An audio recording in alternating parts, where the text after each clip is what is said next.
Hello, Podsmashers of the internet, and welcome to a bonus episode of 80-Bit Podsmash! 80-Bit Podsmash, where gaming goes to grab a beer. We are your hosts. Penguin and Termite. I'm Penguin. I am Termite, and tonight we have a special episode all about the Final Fantasy VII Remake. We are a weekly video game podcast, smashing together ideas that you care about with video games, usually over a beer. Yeah. Nice. And what are you drinking tonight? I'm finishing off my Coronas. I've got one more after this, but it may not last till the next recording session. So I probably will finally have something different. But for the listeners, it won't actually be until after the next 2 episodes they hear. Because if this drops this weekend, 3 episodes down the line. Right. They've still got the start, because, bonus episodes, fair warning, I'll go ahead and give it out now. Bonus episodes are unedited, unfiltered, just, you'll get what you get with all the ums, ahs, and pauses, that awkward pauses that come with it. But that's so that we can get it out as soon as possible, because we want it to be relevant. And since Termite just recently finished the game, we wanted to do something we don't often do, except for the rare occasion where we're both really excited about a game, and that is we're doing a right and proper review of the game. So this is our run through. And we've been talking about this game. Cast. And we've been talking about this game for months, so we're gonna, I guess, just do it justice. Do our thoughts on it justice instead of trying to get bits and pieces out over the course of multiple podcasts. Yeah, exactly. I think this is a great idea. But yes, it will be quick, live, and fast. So we already have a couple episodes in the bank. So whatever we talk about today outside of the game could be irrelevant, like your Coronas, because we're jumping time. Yeah, exactly. I'm drinking the Lucy Juicy Double IPA from the Solace Brewing Company. And it's a can that has no description other than 8% alcohol brewed with El Dorado and Simcoe hops.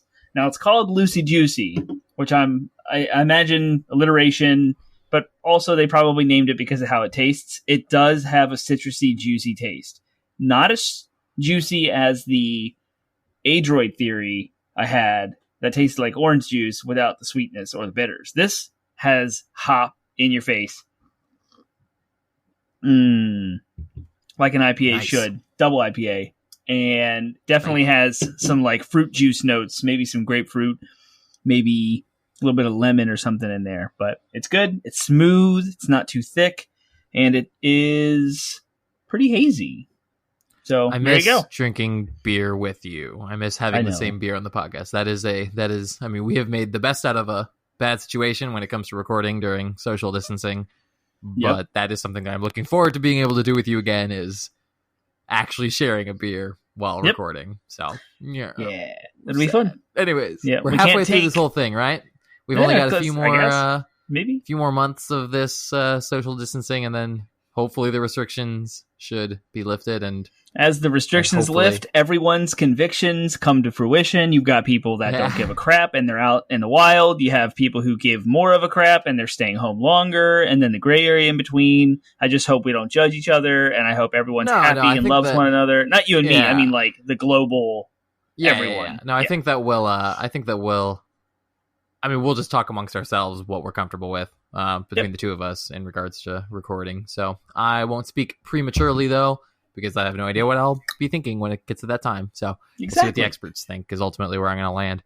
So, all right. This is a bonus episode. It's going to be a little bit more unfiltered, raw, and we're just going to jump right into it. We're going to skip news, DLC, favorite things. Those don't apply because it's a bonus episode. So we're going to go right into our topic, which is good because we're going to need a lot of time, I think. We're going to need as much time as we can get to talk about this, because I think we're both excited about it. So, let me talk high level here. The episode is going to be broken down into 2 sections. The first section is going to be no spoilers. We're going to be talking about the design. So we'll be talking about artistic elements of the game that are not related to the story and therefore not spoils. We're going to talk about combat and systems, things that can be improved. All shouldn't give away anything that is story related. If you're one of those people who thinks that spoilers applies to what materia you unlock in the game and I don't want to know anything, then just go ahead and turn this episode off because we're going to be talking. We're going to talk about some of it. Yeah. Yeah, so if you think that But no spoilers are only spoilers. related to the story, exactly, Yep. then halfway through the podcast, we will start to talk about the story and break it down because there's a lot to talk about there, and we want to talk about it while it's still fresh in our minds. So if you care about story spoilers, then we will warn you ahead of time that we are going to be talking about spoilers, and that is where you will probably want to dip out if you actually care about that. If you don't care about spoilers, feel free to enjoy the discussion that we have. So, Yep. And we will remind you as we yeah. transition later in the episode in case you're listening on really fast multipliers or you skip ahead because you don't want to hear us talk about specific things. We'll have another warning as we transition. Exactly. Cool. So let's get into it then and jump right in. And let's start talk first about how do you think the game did in regards to its design? So I'm talking about you don't have to take this in any particular order, but I'm talking about aesthetics, artistic elements, music, graphics, engine. How does the game move, look, feel? All that.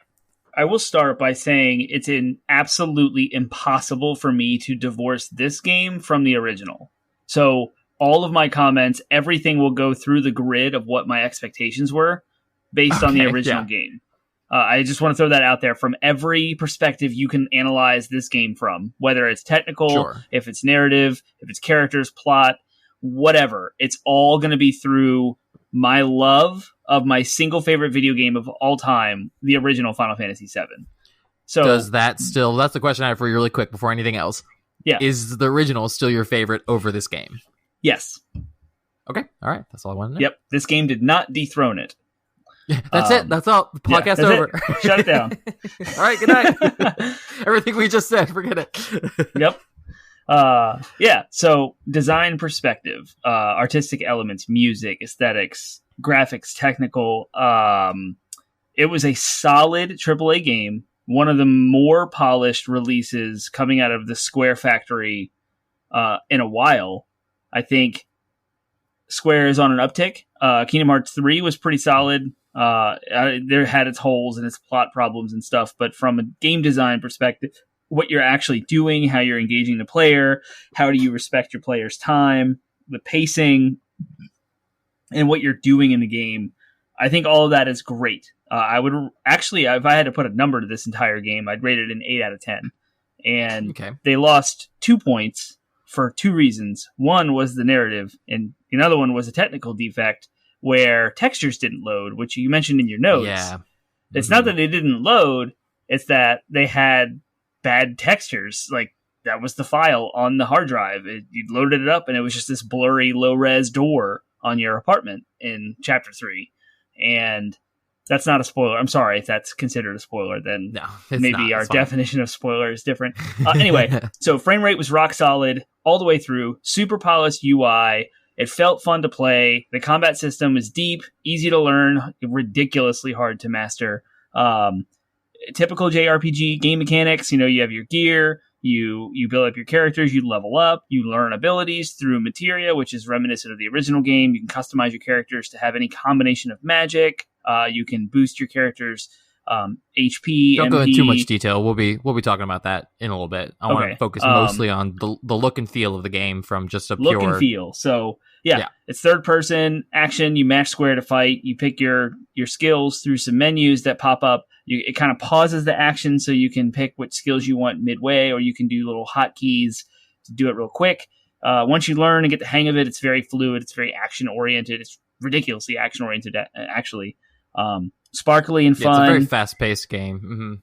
And deeply emotional. And that goes into like the music and how emotions are expressed in the animations and the voice acting, which is what I dearly love about this game, because in the original, again, I'm going to compare everything to the original. All you can do is read it. It was up to you to add your imagination or context or emphasis on whatever words. If you try to convey emotion through your own brain, it's like reading a book. That's what the original Final Fantasy VII did. Now, the voice acting can do that, mixed with like Pixar level detail of facial animations, eyebrows, smiles, winks, eye tinkles, ears raising and lower. Like the whole gamut of facial animation is just perfect. And it allows for an awesome conveyance, for lack of a better word, of what the characters are thinking and feeling. So yeah. Right, and they can do a lot more with like auditory cues as well. It was something that they couldn't do back in 1997. The sound chips were limited to a certain range of sounds, and though ultimately in 1997 Final Fantasy VII was ahead of its time in what it was able to accomplish with sound, you still get weird things like when Cloud's doing squats, you hear tush, tush, tush, tush, yeah. So this game does really well with modernizing a lot of the sounds, modernizing the looks, sounds, while still creating a visual scape and a soundscape that are both modern, up to date, while also still strikingly familiar. So Cloud and the characters' clothing designs have been tweaked slightly to make them look better by modern fashion standards, while also still looking recognizably like they did in the originals. I did find it a little odd though that like there were certain design choices for the characters' clothing, for example, that I was like, you look around at a lot of the side characters and background characters, and they're all dressed like people would be in 2020. And I think to myself, I'm like, man, Cloud's pants are baggy in the way that people in the mid 90s pants were baggy. You know what I mean? Yeah. There He's got was Goku some pants. Yeah, totally. There were some slight tweaks that I think that, I might have put Cloud in jeans and combat boots as opposed to whatever baggy jumpsuit. But again, that's his recognizable look.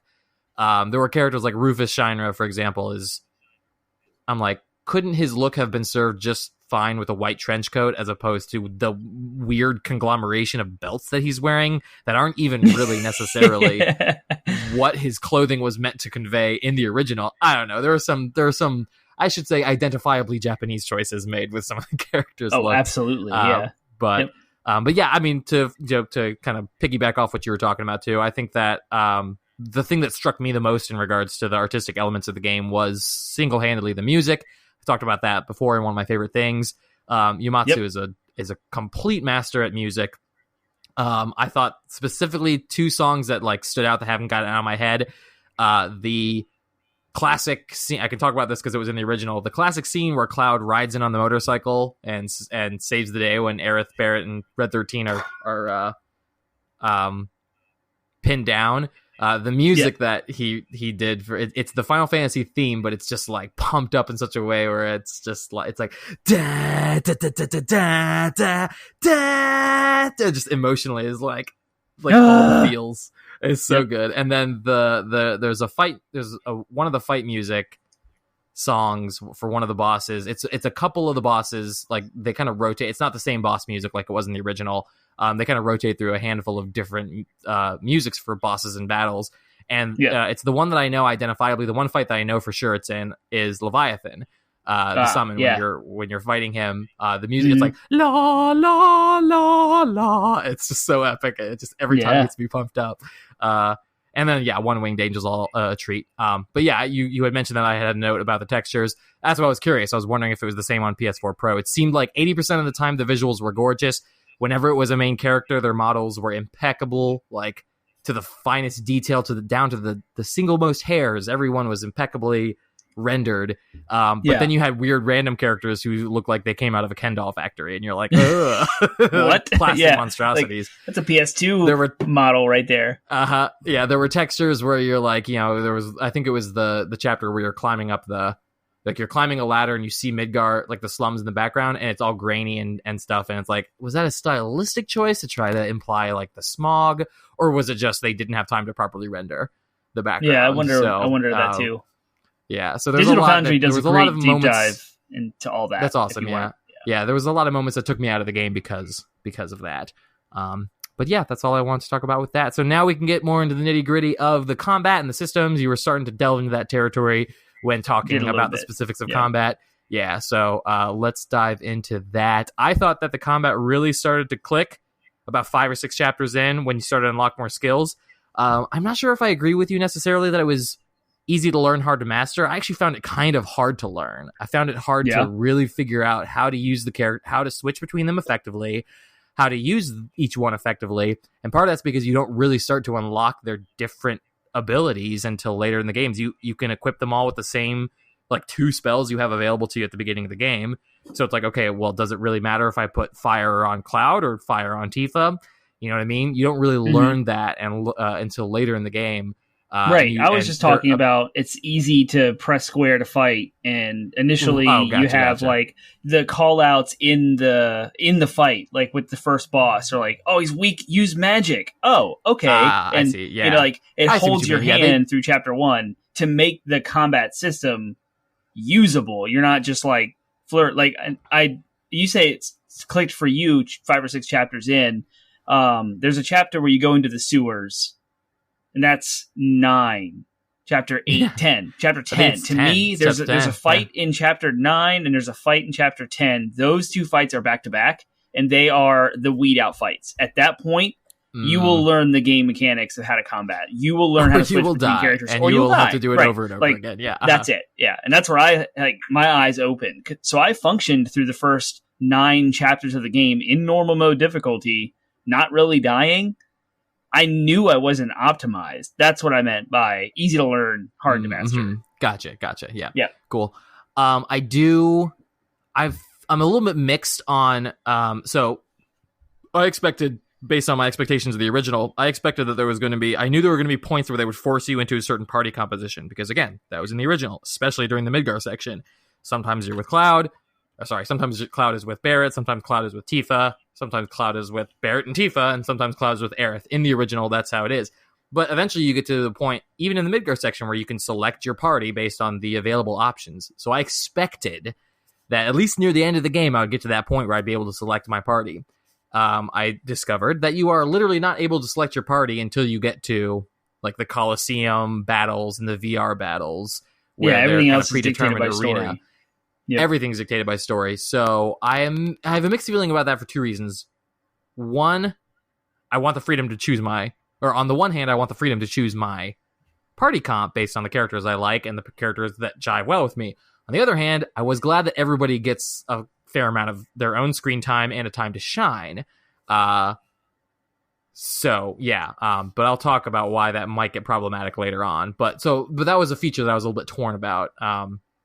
But I do like how theoretically you could go into one of the VR missions and not have Cloud at all. So they do give you some freedom of choice, but it's in a whole separate side thing. When it comes to the main story, there's a part where literally all 4 of the characters are together and they arbitrarily decide this one's not in your party. It's like, okay, whatever. Right. But they do a pretty good job of balancing everybody so that you get like, you feel like you feel close to everyone. That's, I think, a good thing, where I'm like, I expected, because I didn't really care for Barrett in the original, I expected to kind of be like, I'm not going to care. I'm not going to use Barrett very often. But then I found myself missing him when he was gone. So, yeah, his range stuff is awesome. But I didn't know that until after I finished the game on easy. I expected his range attacks to be powerful, and they are. I was impressed with just how much of a tank he is. Like, he is the thickest character in the game, and with RPGs like this, you expect that to be a shield-wearing, armor-plated BA in the front lines. So having your primary tank, if you will, as a range character is pretty awesome. But as we'll talk about, you can one of the strengths of the game is you can build any character out any way you want. Like, you can make Cloud a healer, you can make Cloud a tank, you can make Cloud a damage dealer, you can make him a jack of all trades. And if you're good at finding all the weapons in the game, the weapons will allow you to do that. There's certain swords for Cloud that have stronger magic, so you can equip that sword, and you don't lose like materia slots because you can upgrade all the weapons. So if you really want to make Cloud a mage, give him the right sword, give him the right armor, give him the right accessory, give him all of the magic materia, magic and MP boosting materia, and you've got a strong mage. And you can do that with Aerith, you can do that with Tifa, Barrett. It doesn't matter. It's really cool because you're not locked into a specific, grid. Yeah. The pace of combat's good. I like that they updated the pace. Don't get me wrong. I would have been happy with the turn-based combat system.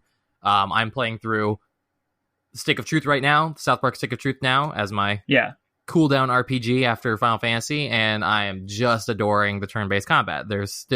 Turn-based combat is still a relevant design choice in 2020. That said, this game is served well by its fast-paced combat. These characters deserve this treatment, I think. It is fun to move around. Honestly, I'm glad you have finished the Pride and Joy fight. Oh my gosh. it feels like a raid. It feels like doing a raid, except I can do it solo. I can issue commands to the characters. I don't ever want to raid if that's what a raid's like. It's got that same level of like precise, like precise timing and precise movement. Except that I can be the one in charge, as opposed to just, having to rely on other human beings to not stand in fire. Of course, now I have to rely on the AI not to stand in fire. That part I don't love. But I do like how it's still, again, there. It's both fast-paced and it's strategic, though. You can still, it's like a turn-based RPG. You can still issue commands and stuff. The Pride and Joy fight is, for those of you who don't know, it's the super boss, which exists in every single Final Fantasy. There's always, an end-game optional, some extra nuts, hard, requires a very specific build of character gear and progression in the game to even try. I fought that this morning. There's a trophy tied to it. So, of course, I had to go after it. And it was extremely difficult. And it does require... I tried 5 times. It took the 5th try to make it work. And I did change something every single time. It was like getting down to the granular of everything, including the level of materia. Because materia can level up too and increase its effectiveness. And so that's the Pride and Joy fight we referred to earlier. That's how deep the combat system in this game can get. Right, that's the max, that's kind of the highest level. That's the hardest challenge, is getting through that fight, because you get a reward from that fight that makes even the rest of the fights in hard mode a little bit easier to deal with. So as long as you do that first, it doesn't trivialize the rest of the hard mode, but it does make the rest of the hard mode a little bit more palatable. I don't know how I would rank those fights if I didn't have the weapon. The item itself is called Gotamarang Dong. And what it does is it gives you a free limit break at the beginning of every fight, and then it has a constant charge of your limit break throughout the battle. Yep. Anybody who's familiar with Final Fantasy knows that limit breaks are really powerful attacks. So having a nice frequency at which you generate those is very helpful. So I don't know if I would, I don't know how I would rank the fights if I were to go back and do them without the Gotamarang Dong. But I didn't have to, because I went ahead and ripped that Band-Aid off. But it is kind of like Termite saying, that is the ceiling at which if you can do that, then you've kind of reached the ceiling, the skill cap of the combat system. I'm sure you could refine it in such a way where you min-max that fight and do it without breaking a sweat. But as long as you can pass that gate, it's kind of that last skill check in the game. And we both done it. Yay! Congratulations to us. Yay! Cheers. I want to just talk about a couple of the systems I like before we can talk about things that can improve. I think I have some of these listed in my I have some of these listed basically twice. So we'll just cover them in the one section. But the one, some of the things I did like you mentioned leveling, your characters leveling up and materia leveling up. Yeah, I think that system translated well into the remake. In the original, you had to level up characters separately. So if you were separated from a character for a long time, they just lost that experience. You had to re-level them up, basically. I think there were some points at which it were handy.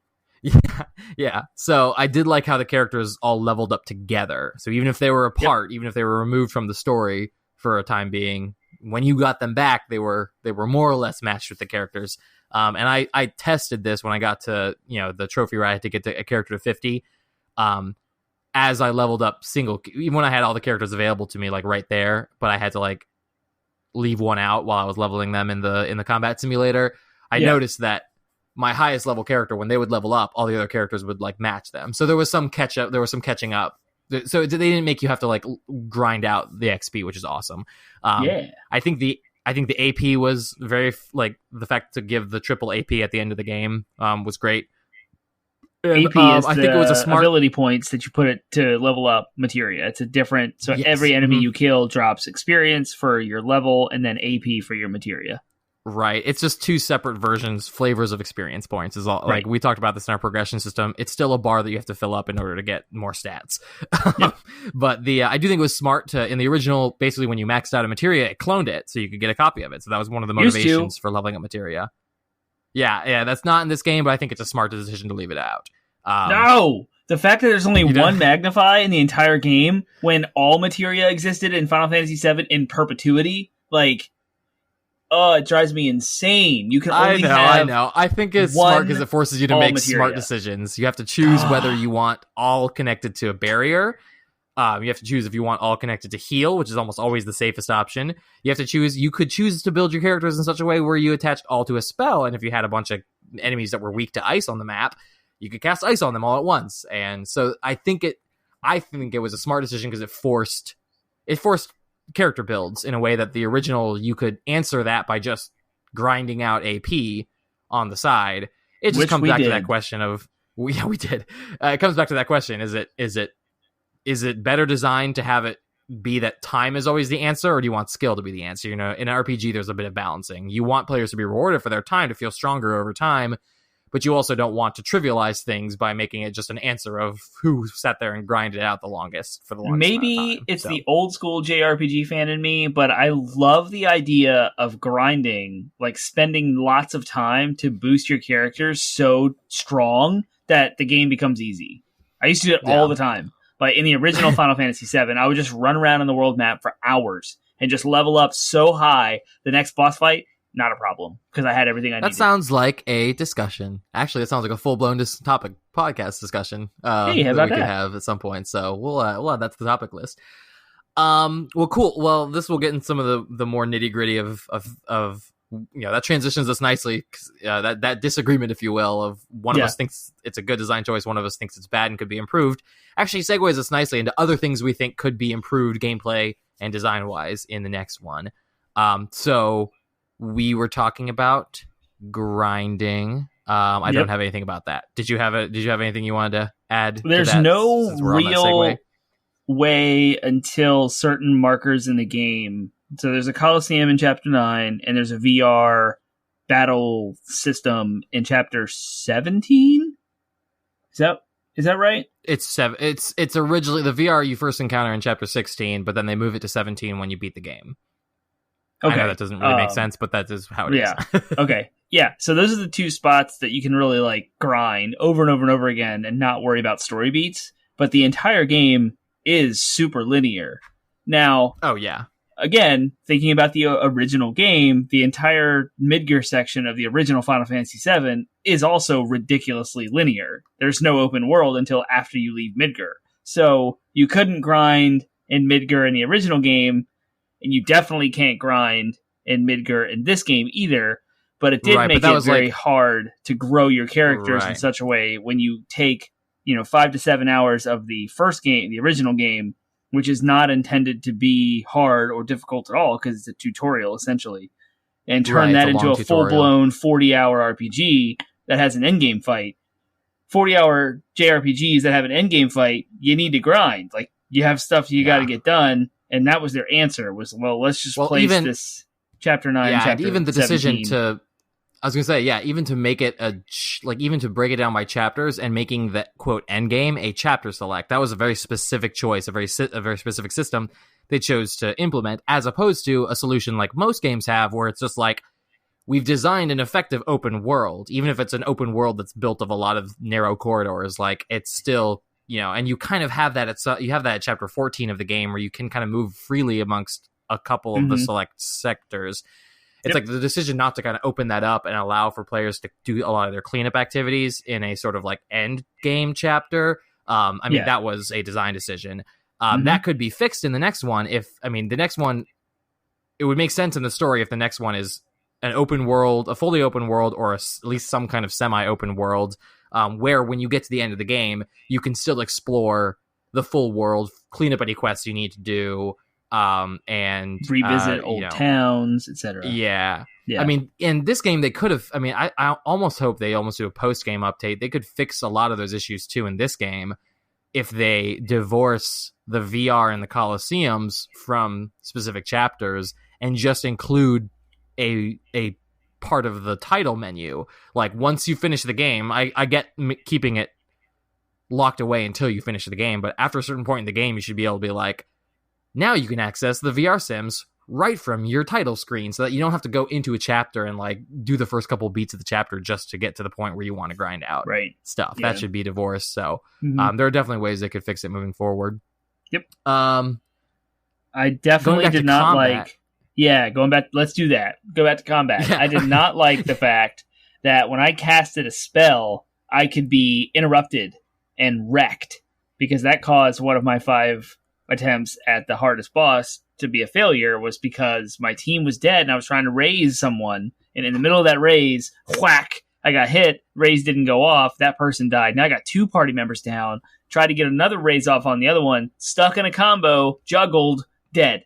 And that's it. Like, game over. Yeah. And I literally could have just put the controller down because there's nothing I could have done. And that was really frustrating.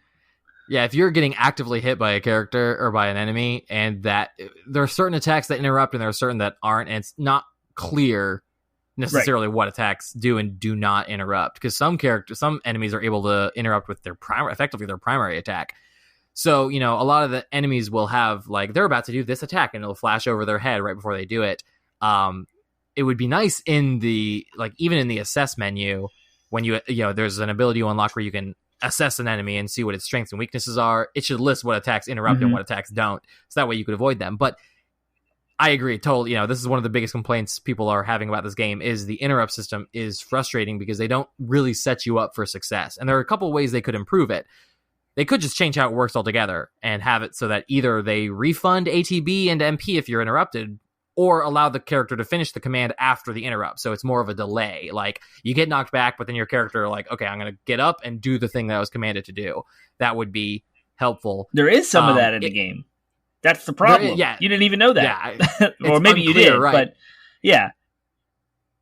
It's unclear when you're interrupted and when you're not. Yeah, there's a lot of not clarity and not well-designed aspects of that. I think other solutions to the problem, it would go a long way if, like, in the command menu you could zoom the map out and see what enemies are nearby you, because part of it's like enemies off screen will just come out of nowhere and knock you out of the middle of a heal, you know what I mean? And so camera management in a third person action RPG like this is a problem in Kingdom Hearts, in Nier Automata, in this game too. I mean, it's kind of a genre like limitation. Problem. You want to have this cool like Ni no Kuni 2 third person action slashing or action RPG, you're constantly moving the camera around. And when you have the right thumbstick tied to, if you click it, you can lock onto an enemy. But if you then move it, which is also the camera control, you switch the lock on to another enemy. But the auto or the AI behind the camera movement's poor. I want to control the camera myself. So I find myself like using the right joystick to move the camera around, but instead I'm switching which enemy I'm attacking. And that negatively impacts my strategies, and like it just messes me all up, and I'm all over the place. Right. So even being able to just like, okay, I'm in the pause, slow down, super slow, freezy command menu, being able to like zoom the camera out and see what's nearby you, so that way you can position yourself in such a way where you're less likely to be interrupted. That'd be helpful. Some kind of spell or materia that prevents interrupts, so that way you can, again, if you're going to make it part of the strategy to make sure that I don't get interrupted, then give me strategic solutions to the interrupt problem. They don't do that. They just make it, they set you up for failure so often with interrupts that oftentimes you're just guessing and hoping that you get, I mean, there were multiple fights where I was just crossing my fingers and hoping that res would go off. And that's a problem. Like if you're going to make strategy a part of the game, then you need to give us strategic solutions to problems. Speaking of strategic solutions, one of the problems of the original game is that it took a turn, because it was a turn-based system, it took an entire turn for me to use an item. I would almost always prefer to use a spell or an ability. So items just gathered in my bags, and I very rarely use them. I would use them outside of combat to top myself off and stuff like that, but other than potions, I found almost all the items to be completely useless. And you collect cool things like grenades and gravity balls and stuff like that, turrets and whatnot. Like you should be encouraged to use those things. I was hoping they'd fix that in this game. They didn't, and I feel like it ties into the problem with the interrupts and whatnot too. Is it's like they force you, again, it's the same problem. They force you to use up an ATB charge to use an item, where I would almost always prefer. And then they make it in hard mode. They make items irrelevant in the first place. So it's like, you can't use them. You just gather a bunch of items for no reason. Yep. I think now I skip all going the chests. forward, it's like whatever. It would make, I don't care. Yeah, it would make things a lot. Exactly. It would make things a lot. It would make items a lot more compelling and interesting. Make those chests more exciting. Make that moment where you get something way better if you could use it independent of the ATB gauge. So either giving items their own internal timer, or just taking them off the timer, and then that makes it more meaningful. If I can use a potion whenever I want in combat, then it makes it more meaningful in hard mode when you remove that. And now I can't do that. So now hard mode actually feels more hard, more challenging. Yeah. But you might think like, oh, well, you're going to throw grenades all the time. It's like, well, grenades are pointless otherwise, because otherwise, like if I've got an ATB charge up, I'm going to use my character attacks, which are almost always more powerful than grenades anyways. So why would I gather all these grenades for no reason? Yeah, I forgot about them. I completely forgot about all that stuff. I mean, yeah, it's this big moment where you get the big bombers and whatever from the airbuster, because like, oh, you diverted them and then you go get them and then you never use them. Right. It's like, oh, okay. Speaking of ATB real quick, I loved the way that the summons worked. Ultimately, I think the design of the summons is really cool. Like, instead of them just coming out and doing a big attack like they did in the original, now they fight alongside you for a while and you can issue them commands. The only downfall of the summon system in this game was their attacks almost always did one of two things, either like a high damage or an AoE, or increase the stagger bar. And it's like, give them more things to do. If I'm going to waste an ATB gauge on this, again, you'll hear this theme coming up, is like, I like my ATB. I do cool things with my ATB normally.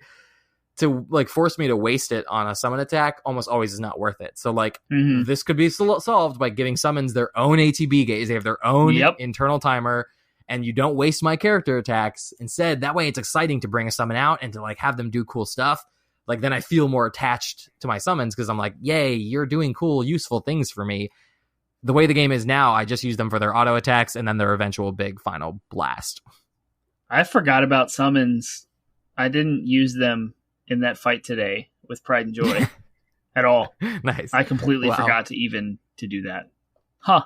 Yep, because they're not right, exactly. Yeah, they should be those. They should be like limit breaks. When you see that summon bar come up, you're like, "Oh, it's going to get real now."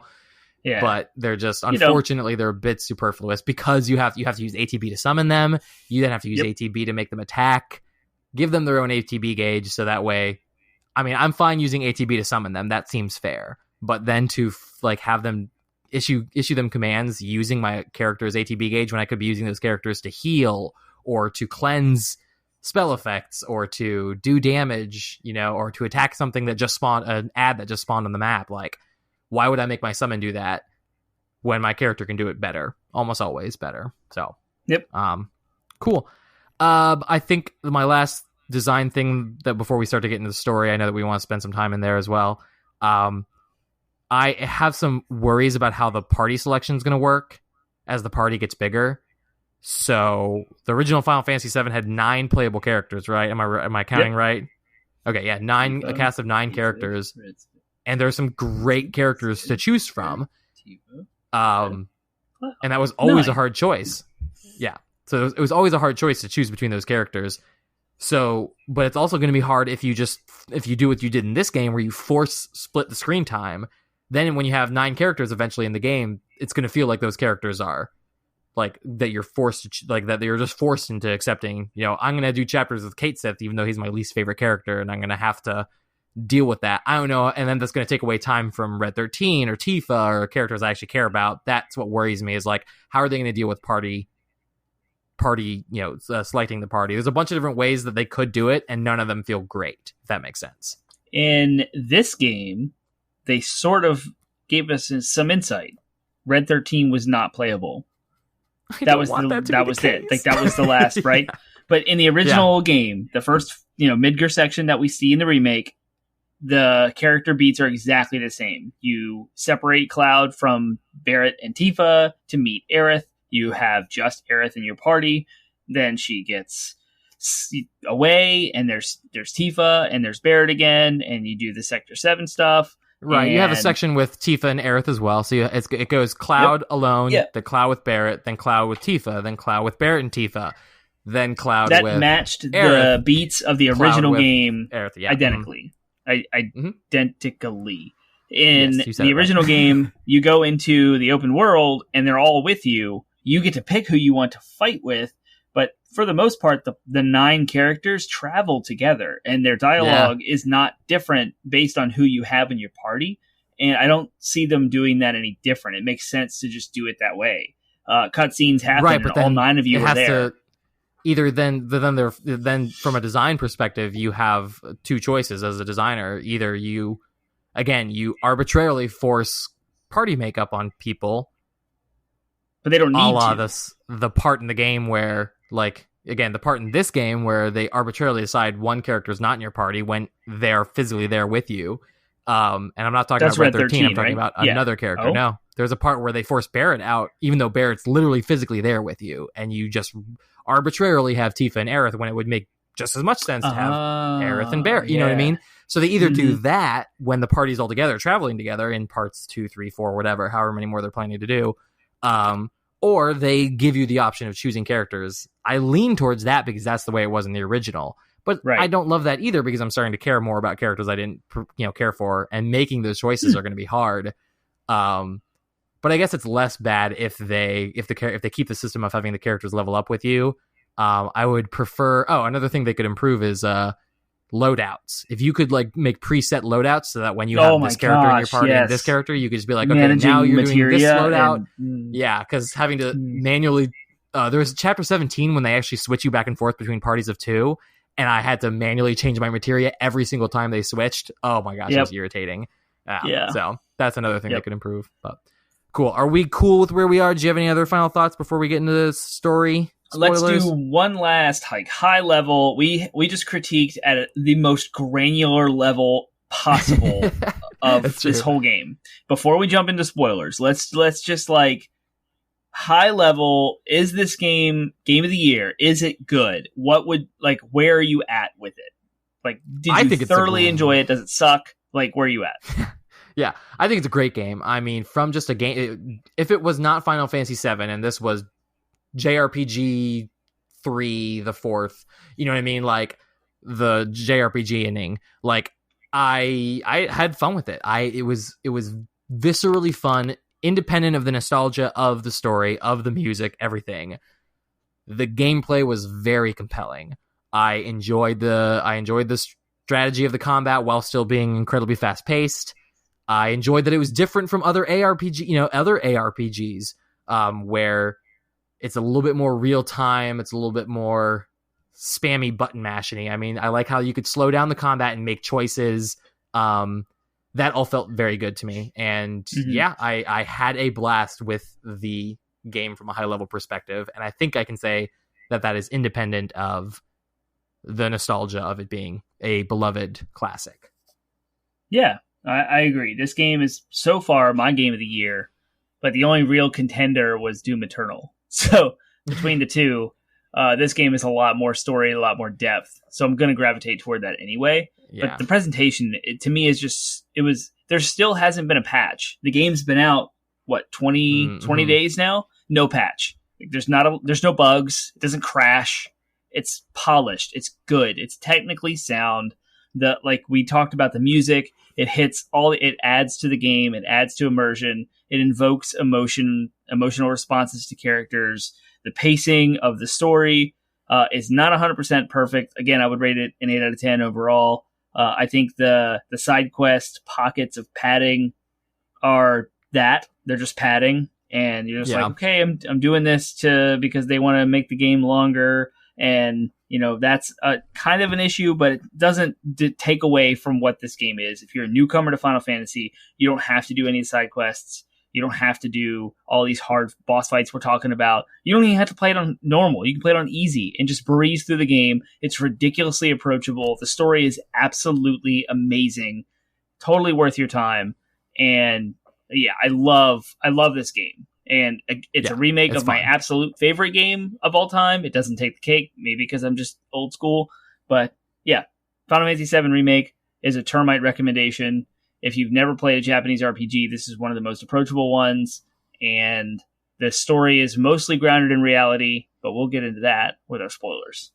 Yep. All right. So let's move on to that because I was considering whether I wanted to weigh in on whether or not I felt like this game how this game compares to the original in regards to which one's better. I was going to weigh in on that, but I can't really do that until we talk about the story. So here is the point. Here is the final warning for you. If you are sensitive to spoilers, if you don't want this game to be spoiled, then if you are actively playing this game and haven't gotten to the ending yet, we recommend that you drop out now. Pull your car over, throw your phone out the window. You're done. Yeah. Like, if you don't want spoilers, you're done. Yeah. So that has been issued. Again, one final time. Spoiler warning. We are literally going to jump pretty much right into talking about the ending of Final Fantasy VII Remake. It will definitely include spoilers for Final Fantasy VII, the original, as well. So if you care about spoilers for a 23-year-old game as well, then again, you have been warned. And that is all. 45 minutes. Boom. We are going into it. Cool. Don't throw your phone out the window. I don't advocate littering. I was just kidding. Okay. So, story. We might as well just jump right into it and talk about the ending. I guess high level story, for the most part, they keep to the major beats of the first 5 hours of the Midgar section. You have the attack on the terrorist attacks, avalanche terrorist attacks on the reactors. You have the pillar, the collapsing of the pillar. You have Wall Market and Cloud's cross-dressing to save Tifa. You have Aerith being kidnapped by the Turks, and the Battle of Shinra Tower, where you save Red 13 and Aerith, and then you race out of the city. So you were a little out of order. You said the dropping of the tower before Wall Market, but I'll let you anybody go. Who's familiar, anybody who knows those things that I'm saying is more or less familiar with the order in which they happen. I was kind of hitting high level. Yep. Those things still happen. The characters are more or less consistent with their original counterparts. Where the story starts to diverge is not only do they go in more detail, so all of those story beats happen over longer courses of time. They go into more detail. You get more backstory on characters that were more or less side characters in the original. I'm talking most specifically, it's most clear with Biggs, Wedge, and Jesse, but we'll talk about that when we talk about their characters. There's entire chapters dedicated to characters that had a few lines in the game previously. Yep. So not only does that change, but also core events and motivations do change. The biggest new addition is the addition of the Whispers. Yeah, that's a great way to talk about the changes. Just talk about the Whispers, who they are, why they're there, what are they doing, how do they interact with characters. What do they mean? And what do they mean? The big thing. If we just talk about that, then we will cover the differences between the original game and this remake. Yep. So give me a basic rundown. No, we're not getting super meta yet, but give me a basic rundown of what the Whispers are and what their role is in the story as it's presented to us. You don't know until the end. So right, but what are they? They look like Dementors, is what they are. They look like Dementors, but they are the defenders of fate. They are the protectors of the story. You can't deviate from the original events. They're there to protect Destiny and make sure it happens the way it's, quote, supposed to.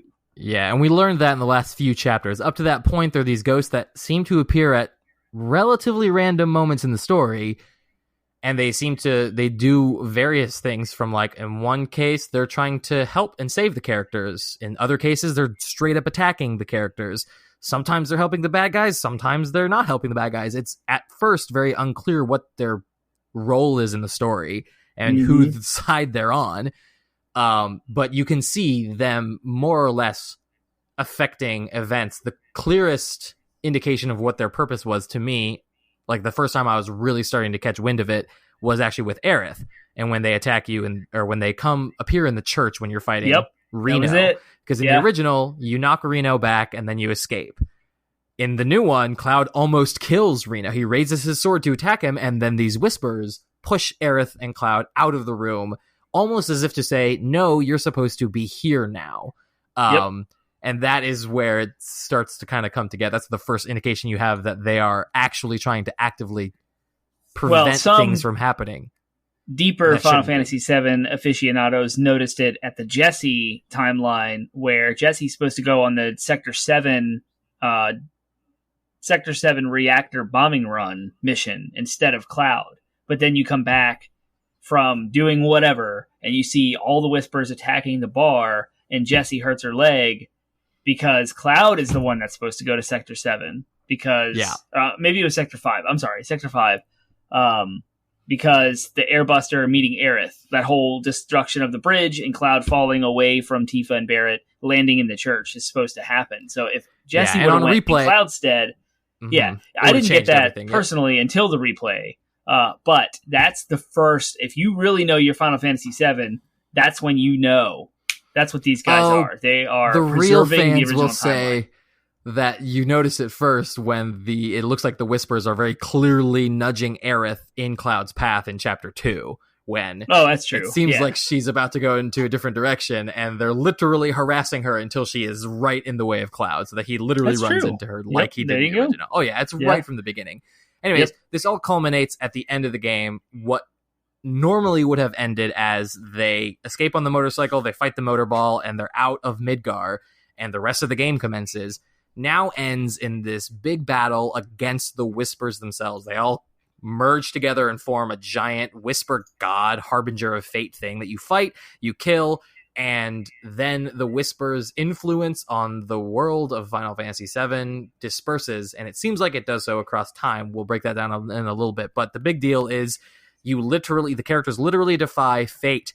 They are literally stopping, as you're fighting the big Whisper boss, he sends beams into your characters' heads, and they get these flashes of events, and all the flashes they're getting are events that happened in the original game. You see Red 13 running with his cubs. Yeah, You see Meteor, you see Aerith dying, you get glimpses of Aerith kind of dying, you see Holy you see everything pretty much. Not everything, but you see glimpses of recognizable events if you've played the original. Again, the narrative, the story that's being told there is, and Red 13 even straight up says it, these are glimpses of what will happen if we don't stop this giant ghost Dementor.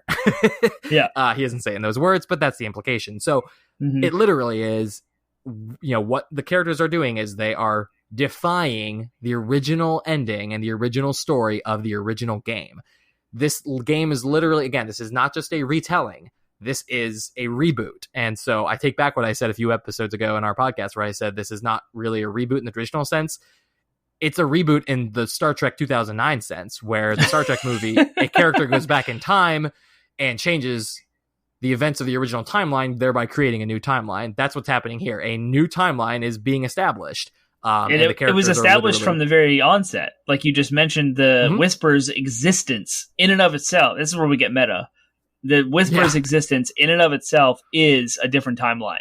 In the original game, there were no Whispers. Didn't happen in the original. There were no ghosts that were manipulating fate. It was just happening. Right. And so the Whisper's entire existence is to preserve the events of the original game. So something happened to trigger, some 2009 Star Trek moment happened to trigger that. But we'll talk about that in a little bit. So now is a good time to talk about the meta narrative. What do the Whispers then represent in light of everything we know as fans of Final Fantasy VII? You had mentioned to me first. Go ahead, because it's your idea. Did you come up with this on your own? Like, did you for real? I stumbled upon it. I did not stumble upon someone telling me this. I came to this conclusion more or less on my own, but it was while reading something that someone else had said, if that makes sense. So I was reading someone else's breakdown. What the meta narrative is? What I think, and what a lot of fans think the meta narrative is that the Whispers represent the fan expectations. The, if you will, inciting incident that causes the need for the Whispers is the very fact they're remaking the game. The Whispers are then representative of the fan expectations on the creators of, no, this character is supposed to be here. No, it's not supposed to happen this way. These people need to be here. They literally personify those expectations and put them as that very thing, this unseen or more or less unseen force that is literally dictating where and when characters should be doing things. So in that way, they effectively serve as the fan expectations by killing the Whisper God, by killing the Harbinger of Fate, by killing this entity that has decided that things need to be a specific way.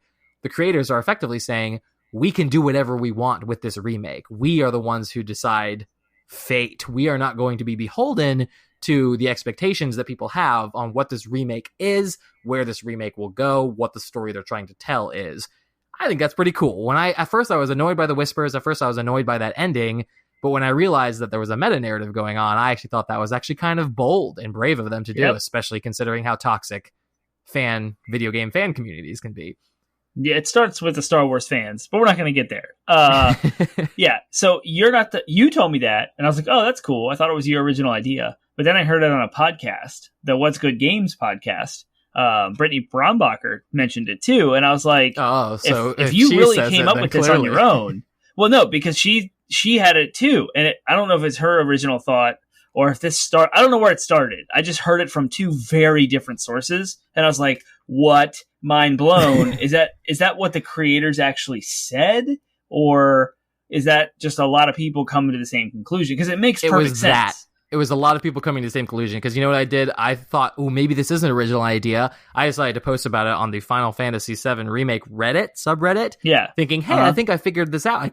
This is the conclusion I came to. And the first comment was, yeah, you and everybody else on the internet. So, a typical Reddit response there. So I was like, I responded, I think, as politely as I could have. I simply said, well, great. I think everybody came to the same conclusion, which means the writers did their job in conveying their message. So, again, it's not necessarily obvious, but it is obvious when you actually sit down and think about it, and that's good. I think it's good storytelling. So what actually changed now? So the Whispers came in, they tried to manipulate the events of this remake. They failed at the end because Cloud and the party destroyed the Harbinger of Fate. Cloud met Sephiroth. What is actually different? We know so many now things. that Zack, who Cloud confused his memories with in the original game, because the original game is so focused on Cloud's identity and his Mako poisoning and his clone and all of his genetic modifications with Genova cells. He has no idea what memories are real or not, and confuses his past with Zack's, so closely tied to Soldier. Zack was actually Soldier First Class. Cloud was not. Zack died on his way back to Midgar. Cloud picked up his Buster Sword and then went to Midgar right before, and more or less assumed his identity. And took his identity, exactly. And Zack was Aerith's first love, and so there's all of these complications between Aerith and Cloud's relationship, just because he's kind of taking Zack's persona, Zack's sword, and who Zack is and Zack's memories. So the fact that Zack is now alive, because we saw a cutscene at the end where he didn't die when he was ambushed by Shinra, and Cloud which was, by the way, injured. As a tidbit, if I can interject, that was that cinematic before him surviving thing. That cinematic of him being surrounded and all the soldiers was almost shot for shot the same as the same cinematic from Crisis Core. So you can actually see the comparisons. Cool. And then the only thing that changed in that cutscene is Zack's ultimate survival, his ultimate fate. Is instead of dying, he survived. So. It's actually kind of a cool nod to Crisis Core. That's which neat. is for those who don't know, Crisis Core is a Final Fantasy VII spin-off game that takes place from Zack, tells Zack's story basically, beat by beat, because you only get glimpses of it in the actual original 7. Yeah. So, but there's some interesting little tidbits. I don't know if you noticed with that as well. After he's saved, after he's alive, you see a chip bag, like a bag of potato chips, fly by, and it kind of flies past the camera, and they slow down just enough to see that there's that dog Stamp, which is like a Shinra propaganda mascot. The type of dog is different from what we saw previously in the game. So that implies some kind of parallel universe, alternate timeline shenanigans. When the characters walked through the barrier that Sephiroth opened up with his sword in the Whisper Gate or whatever, did they step into a parallel universe? There's all kinds of questions. This kind of thing could get really timey-wimey, confusing, multiple parallel universes very fast, which is, I think, why people are worried and criticized it as, quote, Kingdom Hearts BS, because it could get very off the rails in regards to trying to keep track of timelines and events and stuff like that. And that is a Nomura thing, the game director, for sure. So I think that's why some people, I think that's a valid criticism is, well, it's not valid yet until we get more games, but it is one that could be very dangerous as to like, okay, what do you like? Am I going to have to get a flowchart to keep track of all this stuff? As a mediocre, like Final Fantasy aficionado, and I say mediocre because I haven't dove into the weeds of every possible outcome of timelines, and I don't have the first entire game memorized. When I first finished this game and I saw that unfold, I understood what was going on in the sense of they're breaking away from the original plot. But then I looked and sat for a minute and was thinking, what did they change? And I thought, okay, Zack's alive. Maybe Wedge and Biggs are alive. Wedge is maybe alive. Biggs is definitely alive. They changed that for sure. He's in the hospital bed at the end. And then I was like, so what? The game literally ends the same way the first game does at the end. Right, they're going Midgar. after Sephiroth. Yep. Mm-hmm. They're going after Sephiroth, and they're leaving Midgar. They're going off into the horizon. They're probably going to go to Calm. That's the next town that they go to. Probably. And it's the exact same people. Zack is nowhere to be found. Where is he? What's going on? Is that a side story? I mean, Aerith's only mention of him was blocked out by a Cloud freakout during the Sector 5 playground If he scene. survived, Six playground scene. Yeah, if he survived the attack, and we saw one of the visuals we saw is him and Cloud going towards Midgard together, arm in arm. When in the original, that same scene in Crisis Core, you see Cloud using the Buster, like propping himself up with the Buster Sword and walking solo away from Zack's corpse towards Midgar. So that's another change too. So if they came to Midgar together, how did Cloud get the Buster Sword? Where is Zack now? Why is Zack not We haven't part seen of that things timeline if yet. he's still exactly? We don't know. So again, but that is material they could cover in a remake. You know, again, if their intention was to go become mercenaries together, then why aren't they together at the beginning of the remake? Why is Cloud's memories... You know what I would love? A DLC for this game that's Zack in Midgar first, that has all the implications of his existence. He comes back to Aerith. Aerith no longer has any interest in Cloud. She's not at the church where Cloud falls. They never meet. And everything's totally different, but it's a story about Zack. And it's like concise. Yeah. You know, it's a DLC. Yeah. That would be sweet. Then the sequel comes out and they continue the original party, you know, whatever new timeline they have stepped into, defying fate and create. We're going into speculatory stuff. Anyway, I'm done. Okay. That's fine. Yeah. But there is, you know, there are certain questions like if Zack is alive, then why is Cloud's memory conflated? Because if he's alive, he shouldn't have, like, his memories should not have, not memories, but his identity, if you will, shouldn't have, like, imprinted onto Cloud in the same way that it did. Because that was part, you know, in the original, he imprinted his memories, or he imprinted his identity because it was so traumatizing when he died to Cloud. So, I don't know, there are some things they're going to have to wrestle with story-wise, and I'm hoping they can pull it off in a way that's interesting. Mm-hmm. Again, as I talked about and hinted at earlier, I think that it's important that we learn what caused the timeline to fracture in the first place, because I don't buy that it was that Aerith decided to start walking in a different direction at the beginning of the game, and that caused all of this. No. There is something that happened that we aren't privy to yet that caused the timeline to fracture. I'm guessing it is Sephiroth related, because I paid very close attention when I replayed the game, and as far as I can tell, there's very little to imply that Sephiroth is working with the Whispers. In fact, you would think that if the Whispers are trying to preserve the events of the original timeline, which ultimately resulted in Sephiroth's defeat, Sephiroth would not want to work alongside the Whispers. He does. So I'm wondering, the very, very end of the game, at the edge of creation, he looks at Cloud and he says, "Join me in defying all of it." Like, he so which literally makes me wonder, says that. Yeah, so it makes me wonder, is the Sephiroth that we are seeing, Sephiroth from the future, from the events of the game that we know? Did he send a part of his existence, if you will, a part of his soul back in time to do something that caused the fracturing of the timelines that may result in his victory, his victorious.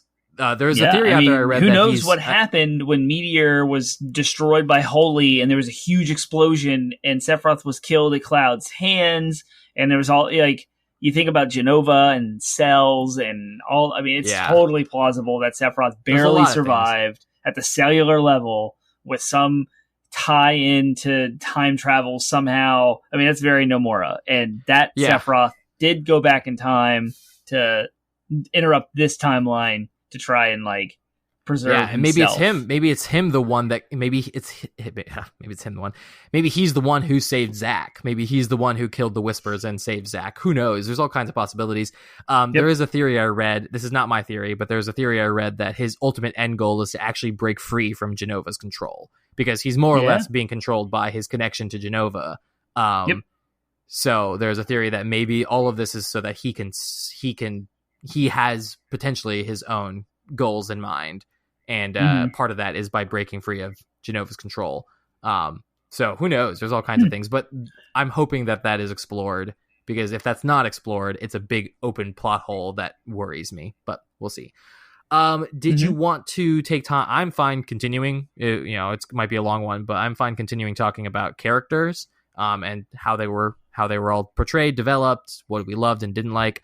But that is a section that could be long. So did you want to skip that and go right to the last question and wrap up, or did you want to spend time doing that? No, let's go through everything. You know me, I'm the person that wants to talk forever. I don't like time. I thought you had originally mentioned a reason why you didn't want to spend all night on this. Okay, cool. Awesome. Then never mind.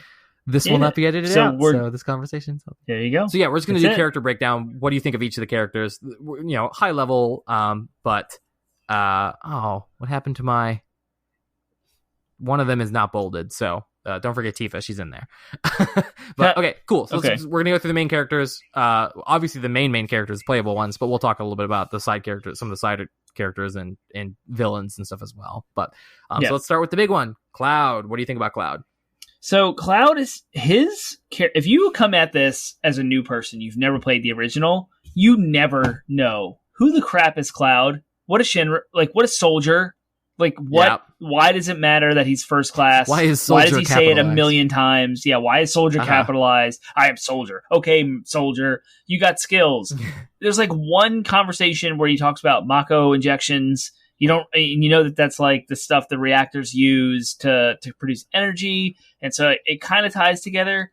But I feel like if it wasn't from my playing of the original game, I wouldn't have a clue who Cloud is, and it's kind of a ding on the storytelling of this game. Now, you do see a transition for Cloud himself. In the beginning, he's very cold and standoffish, and then later he kind of like, with his little cheeky interactions with Aerith, like giving high fives and kind of like coming down to earth, so to speak, and then actually caring about the people around him. But you don't really, there's hints at his history with Tifa, and there's things about Cloud himself. I just don't think that the game did too good a job, but maybe it's because this is more than one game. So I'm hoping what you got. I think you're looking at the problem. I think you're looking at the problem and critiquing it in reverse, if that makes sense, because you didn't have a problem with it because you know everything, but then you're trying to think about it in terms of a new player. So I applaud you for that. At the same time, you're like, I don't know. I think you're conflating problems because like you didn't know any of those things other than what they told you in the original at that point in the story either, and yet you still tracked with it. You understood based on the fact that it was all capitalized that Soldier is some program of some kind where they do something with Mako injection to make these people stronger, so that these elite BA special ops basically. So I mean, even as a new player, I would come in and be like, oh, he's some kind of special ops like science experiment. True. Guy, and I would get that, and therefore it makes sense that he's a little bit cold and emotionless at the story. Something happened to him, obviously, to make him want to be a mercenary and leave the Soldier program. So I can understand as he's this hardened military veteran that just wants to get paid and get the job done. I think that's approachable, even for new people. Yes, there's details that the full game of the original goes into that help his character development, but I don't think that we're losing. There's lots, and there's he's an incredibly deep character, but I still think his character. I think that even me knowing all of the twists and turns his character is going to take, I think he has more meaningful character development in these moments of this story than the rest of his story arc combined.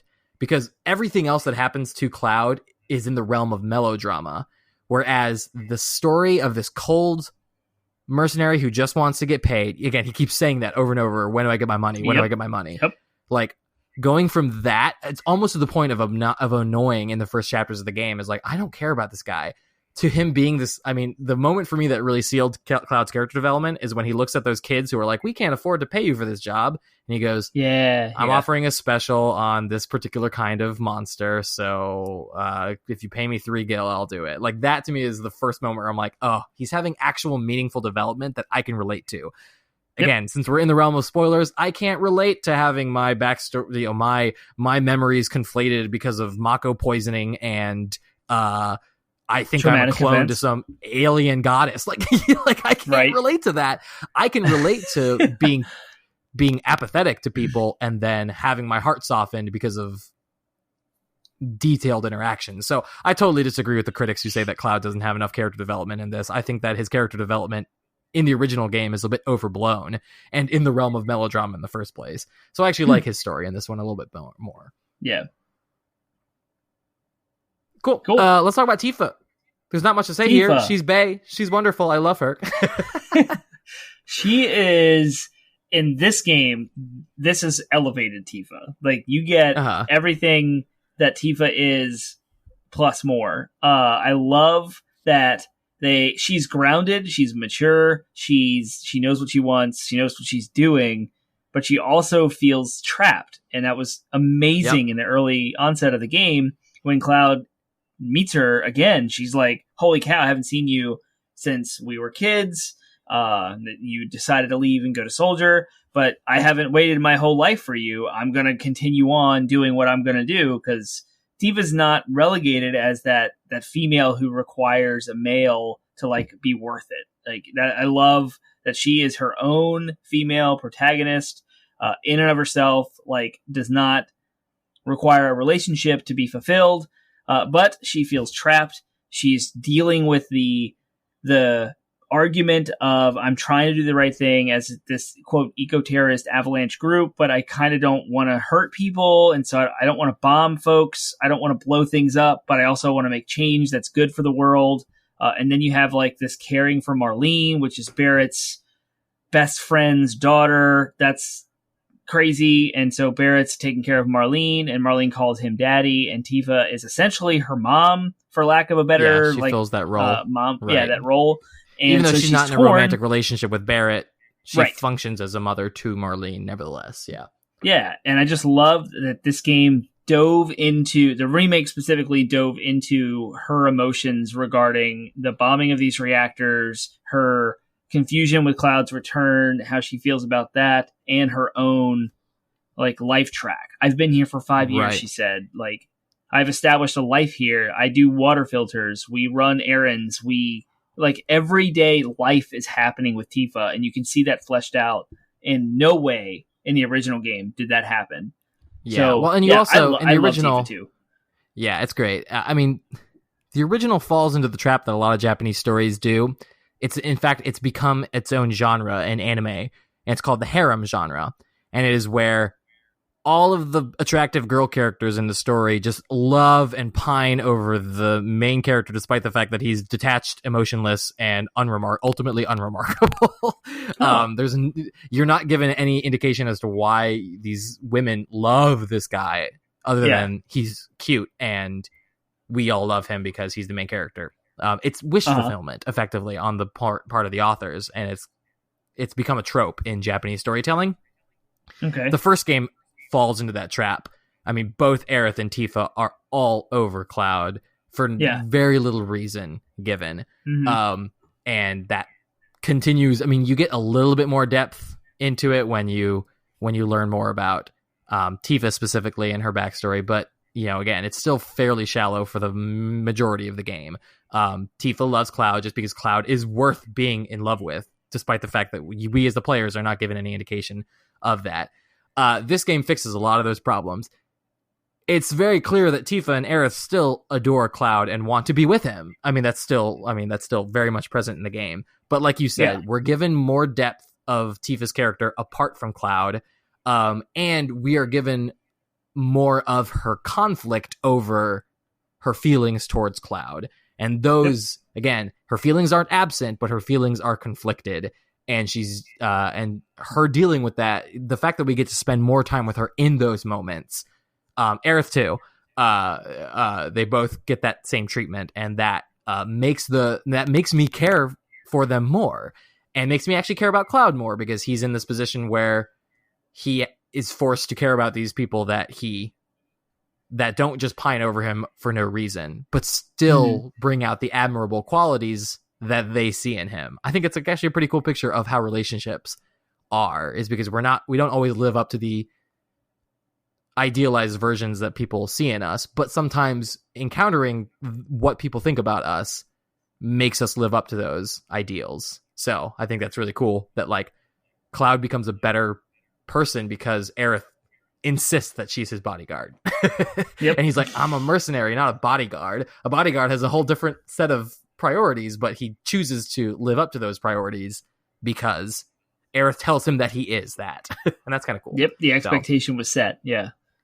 Yeah, so I think it's a very healthy, because they didn't remove the romantic aspect of it. They didn't try to modernize it and say, no, Tifa's a modern woman who doesn't need no man.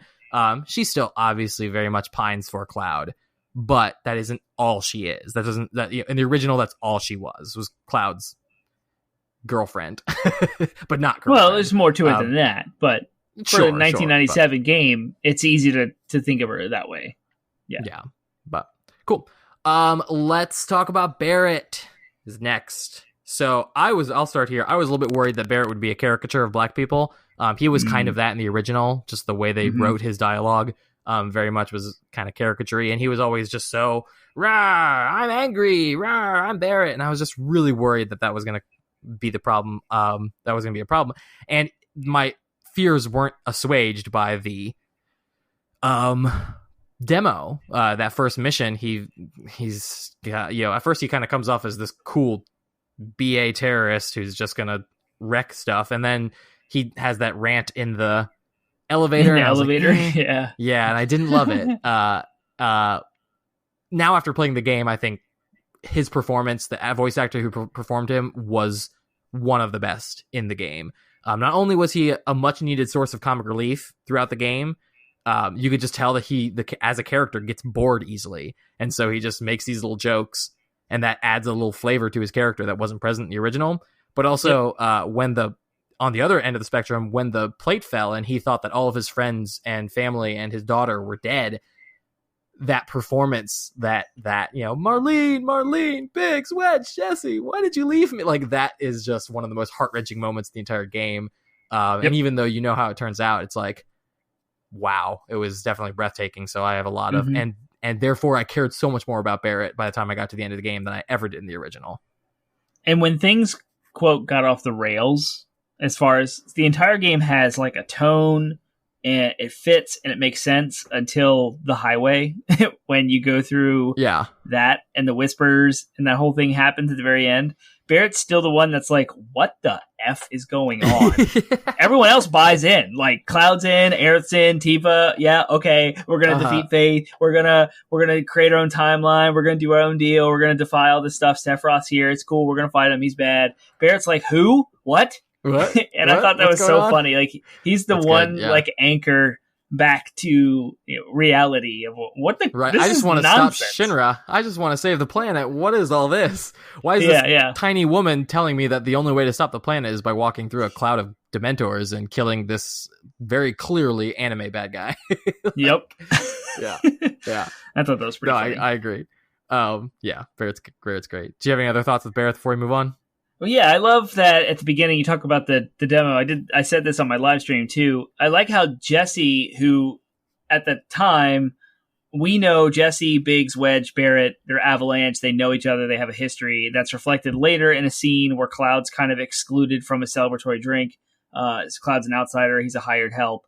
And so we know they have a history, we know they're close. But Jesse kind of looks at Cloud in that elevator while Barrett's ranting and winks and shrugs. Like, yeah, this is kind of what he does. You have to take it with a grain of salt. Like, he's just really passionate about this. And it lessens the severity of that caricature you were talking about. It kind of grounds it. It's like a caricature or whatever you call that is, a cartoon. It's an hyperbolic thing, and it's not super realistic. Well, it could have been that.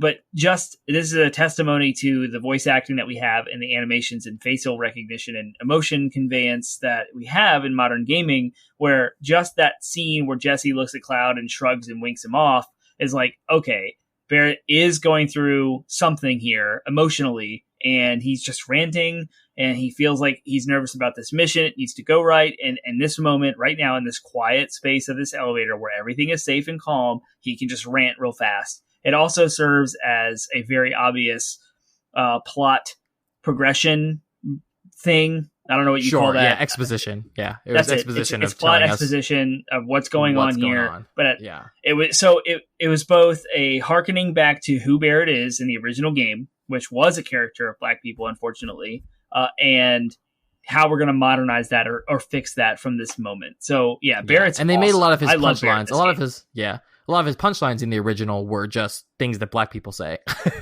or at least what a Japanese or an American person translating Japanese thought a Black person would say, and so now a lot of his jokes are actually at least quirky mannerisms of his personality that are independent of his race, which I think is good. Cool. Aerith, my girl, but not my girl, but now kind of my girl.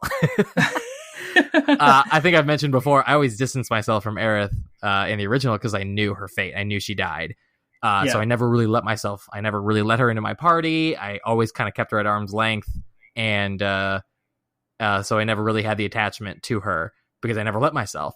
It was so hard to do that in this game that I gave up. I was like, I found her really endearing. A lot of people, I think I agree with a lot of people. She was a little annoying at first, but she definitely grew on me. And there's a great theory, and I think I fully subscribe to this, that she is fully aware, or at least mostly aware, more than any other character, of the events of the original timeline. And so everything that all of her interactions with you are actually, she might have some of the biggest changes, because almost every interaction she has with you is slightly different, like similar enough, but slightly different, because she doesn't, she asks Cloud to be her bodyguard in the original. She doesn't know he's a mercenary. She just says, hey, you're a badass. Can you be my bodyguard? In this one, she's like, oh, you're a mercenary. Will you be my bodyguard? She says things like, oh, these flowers, they're for when people are reunited. They're for reunions. And like, why would she say that if that moment wasn't a kind of reunion between these two characters? Because it absolutely was. When you look at it from a meta-narrative perspective, there's all these hints and slight nods at the fact that she is aware. And I think that changes her character in a way that makes me just adore her more, because she lets things happen, knowing, of course, that they're going to turn out a way that is not great for her. I think that's kind of cool. And even if that's not the story they're trying to tell, I find her, she was performed very well. I just find her really, really endearing and fascinating nonetheless, because she is, you get to spend more time with her. You get to see her in those moments of fear and pain and joy and excitement at just being along for the ride, because that's what she is. She's not a terrorist.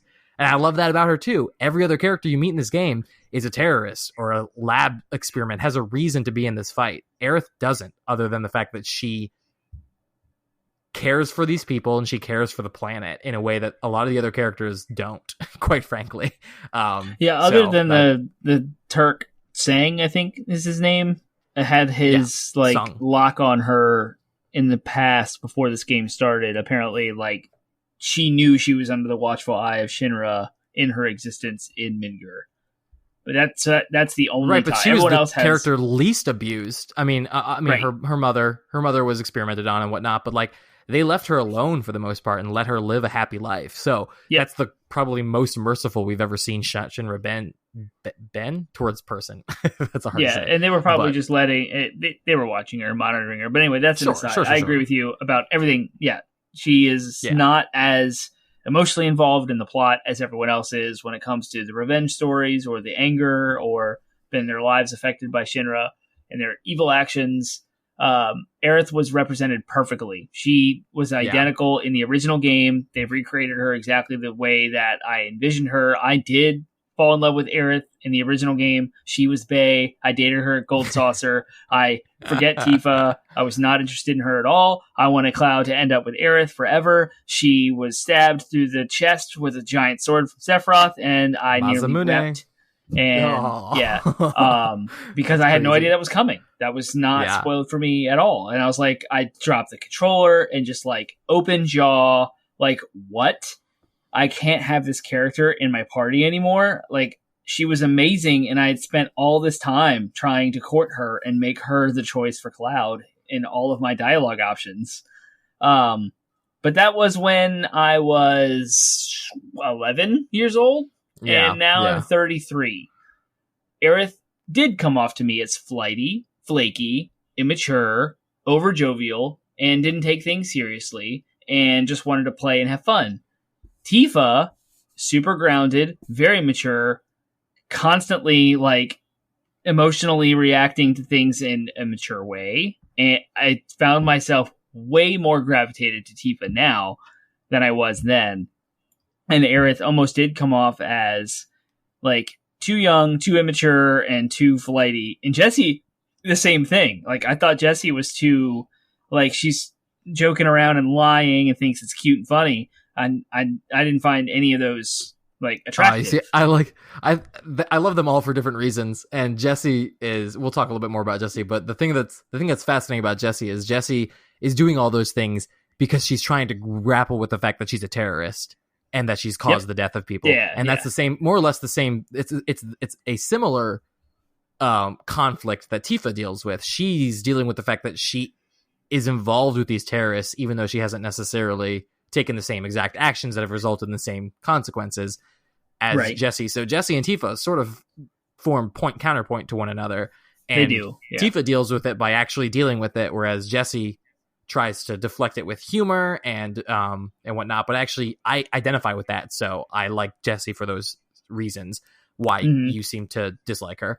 But then Aerith serves as a very great counterpoint to both of them, because Aerith similarly as kind of approaches her relationship to Cloud very similarly to the way that Jessie does, and yet she is more or less innocent in all this. And like I said, and it's just, I think it's a testament. What attracted to me to Aerith that didn't come across in the original, even though the same elements were more or less present, is Aerith's innocence in all this. She's not a terrorist. She doesn't have exactly the same skin in the game as some of the others do. But just out of the goodness of the fact that she cares about these people, she involves herself with terrorists in order to protect them and care for them. I think it just is a depth to her character that I had not recognized before. And therefore I was drawn to it. She's I love them all. They're all bae. Can they all be bae? Yeah, we can like them for all different reasons. But she's like the representative Jesus. Like, she's the one that has the altruism, sacrificial, right. She's got no fault of her own. She's not caused any of this stuff. She has no apparent evil in her, no malicious intent towards anyone, including enemies. And then, dies on the behalf of saving the entire planet by giving herself to Sephiroth's sword and summoning Holy and making the live stream attack Meteor and all that stuff. So I knew all that as well. But as far as like, who do I have more like quote unquote feelings, or like who is bae, or who I find myself attracted to more, is now Tifa. And my wife called me out. She was like, you're a different person. You're more mature, and you seek more mature women now. But when you were 11, Aerith was more Tifa's appealing to you. certainly mature. Right. And Aerith was more appealing to you because she was... Hey. But anyway, that's that. No, I got you. Yeah, sorry, I derailed you. But in this remake, in this game, Aerith's character is exactly the way it was in the original. It is absolutely amazing, and we've talked about why. So, yes, they can all be bae, right? Right, except for the fact that the real bae is Red 13. Hey. I love how they did Red 13. Not only does he look brutal, I mean, his character was brutalized. He's missing an eye. He's covered in scars. Like scars, and like that doesn't come across so much in the depiction in the original game, but that was more due to the limitations of the time. You could actually see what their intention was in all the artwork surrounding him. Obviously, because of modern techniques, they're able to more accurately represent what they intended his look to be. And oh man, it's heartbreaking how he's just covered, riddled in scars and damage. He's a lab rat, and yet he's this intimidating tiger creature with a fire on his tail. He's great, but his performance, the writing around him, his comedic interactions with Barrett were great. The whole moment, like, you should try smiling more. Maybe not. Maybe smiling doesn't suit you. Maybe scowling suits you. Like, that was a great moment. The aforementioned joke you said about the lab rat dog was wonderful. So good. Well timed. Everything. The game gets brighter and better when he joins the party, and it's so sad that it's so late in the game. I understand that it had to be that way. I understand that if they're following the events of the original game, they had to do that, but it is very disappointing that we could not have spent more time with him. And I am worried because of that whole guest system that you had mentioned earlier, where he kind of is fighting alongside you, but you don't get to control him.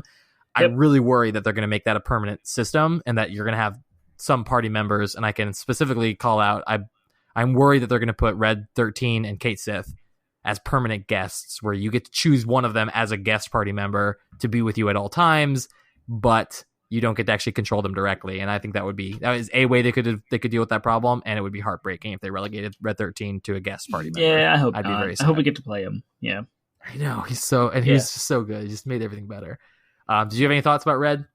I'm trying to rack my brain about Red 13's history in the original game, and I know his real name's is Nanaki, and his dad was like caught in. He thought his dad ran away. Evil person. Yeah.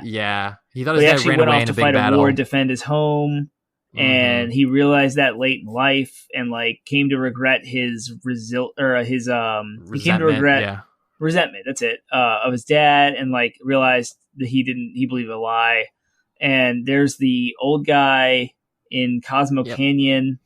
Yep. What is that guy's name? The wizard-ish dude. Oh, I know what you mean. And it's blanking. It's a weird name, though. Yeah, and you learn about Hohenheim, but it's not that. That's from Full Metal Alchemist.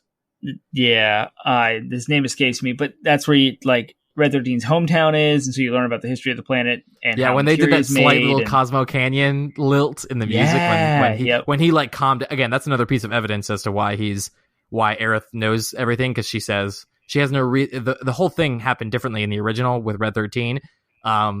In this one, she sees him. He's acting aggressively towards everybody. They're about to fight him like he's a monster. And she goes, wait, no, he's a friend.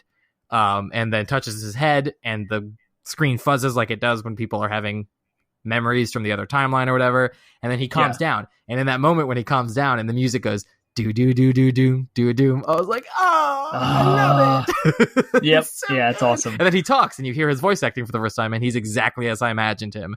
The voice actor, who's the same as Troy Calypso from Borderlands 3, by the way, just did a great job with capturing the essence of Red 13. And he's like, I am what you see before me. It's like, oh, wonderful. It's great. Yeah, love Red. But cool. Hopefully let's talk about bad guys. Okay. Yeah, episode 2. Good. Let's talk about bad guys and talk about the big one, Sephiroth. There's a lot of controversy surrounding how he was introduced, that he was introduced too soon. And the creators actually acknowledged that. They said, we made a deliberate choice to introduce him soon because he used to be this imposing figure. Who's Sephiroth? Everyone keeps talking about Sephiroth, this BA from the past, this imposing figure. And they don't reveal him until right at the end of Midgar, and he kills the Shinra president. I keep saying Shinra, by the way. It's habit from when I was a kid. I acknowledge it's a mispronunciation. I'm glad. But thank you. There's a lot of controversy. I've seen a lot of people disagree with the creator. So the creators were like, everybody knows who Sephiroth is. His face is plastered all over the forum avatars of nerds and weebs in time memoriam. You know what I mean? So everyone knows what Sephiroth is, who he is. So they made a deliberate choice to just include him a lot earlier in the story. But a lot of fans don't like that. A lot of fans think that undermines his intimidating figure and imposition. I just ended up kind of confused. You know what I mean? Because there's so many, they're not clear about even if this is the same Sephiroth that we recognize. You know what I mean? Like, is this the same Sephiroth? Is this? Yeah. So it's just, there's a lot of confusion. Again, it was unclear whether he was working alongside or against the Whispers. And that could have been more clear. So that way, I was actually surprised when he said, defy fate with me, and Cloud's like, never. And I was like, Cloud, like 2 seconds ago, you were all about killing fate. And now you're like, no, I won't, because you said that you wanted to, Sephiroth, so screw that. Let's make fate happen. I'm like, whose sides? What? So I was left with a little bit of confusion. I thought he was portrayed, though, I thought he was awesome. Just from like a voice acting perspective, from a rendering perspective, he looked scary. He sounded scary. But I could see how, like, because they were unclear with his role in the story, I can see how he might be a little alienating to new players. Oh, yeah. He's like totally not explained at all, even through the entire ending of the game. If you just look at this remake and you have no idea what happened, if you're a new player, you still don't really know what Sephiroth is, ever. You have no clue. Yeah. You have no idea him and Cloud's past. like there's hints of it in some of the end conversations about Genova and cells and Mako injection and cloning, but like you have no idea. There's a flashback with Sephiroth and Tifa, so you know there's history.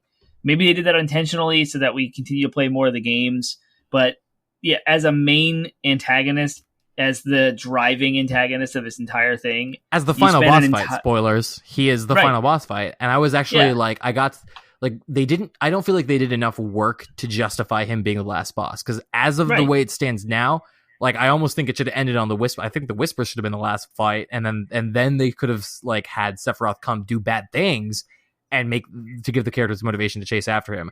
But as of right now, the players are taking Aerith's word for it that he's bad and must be stopped.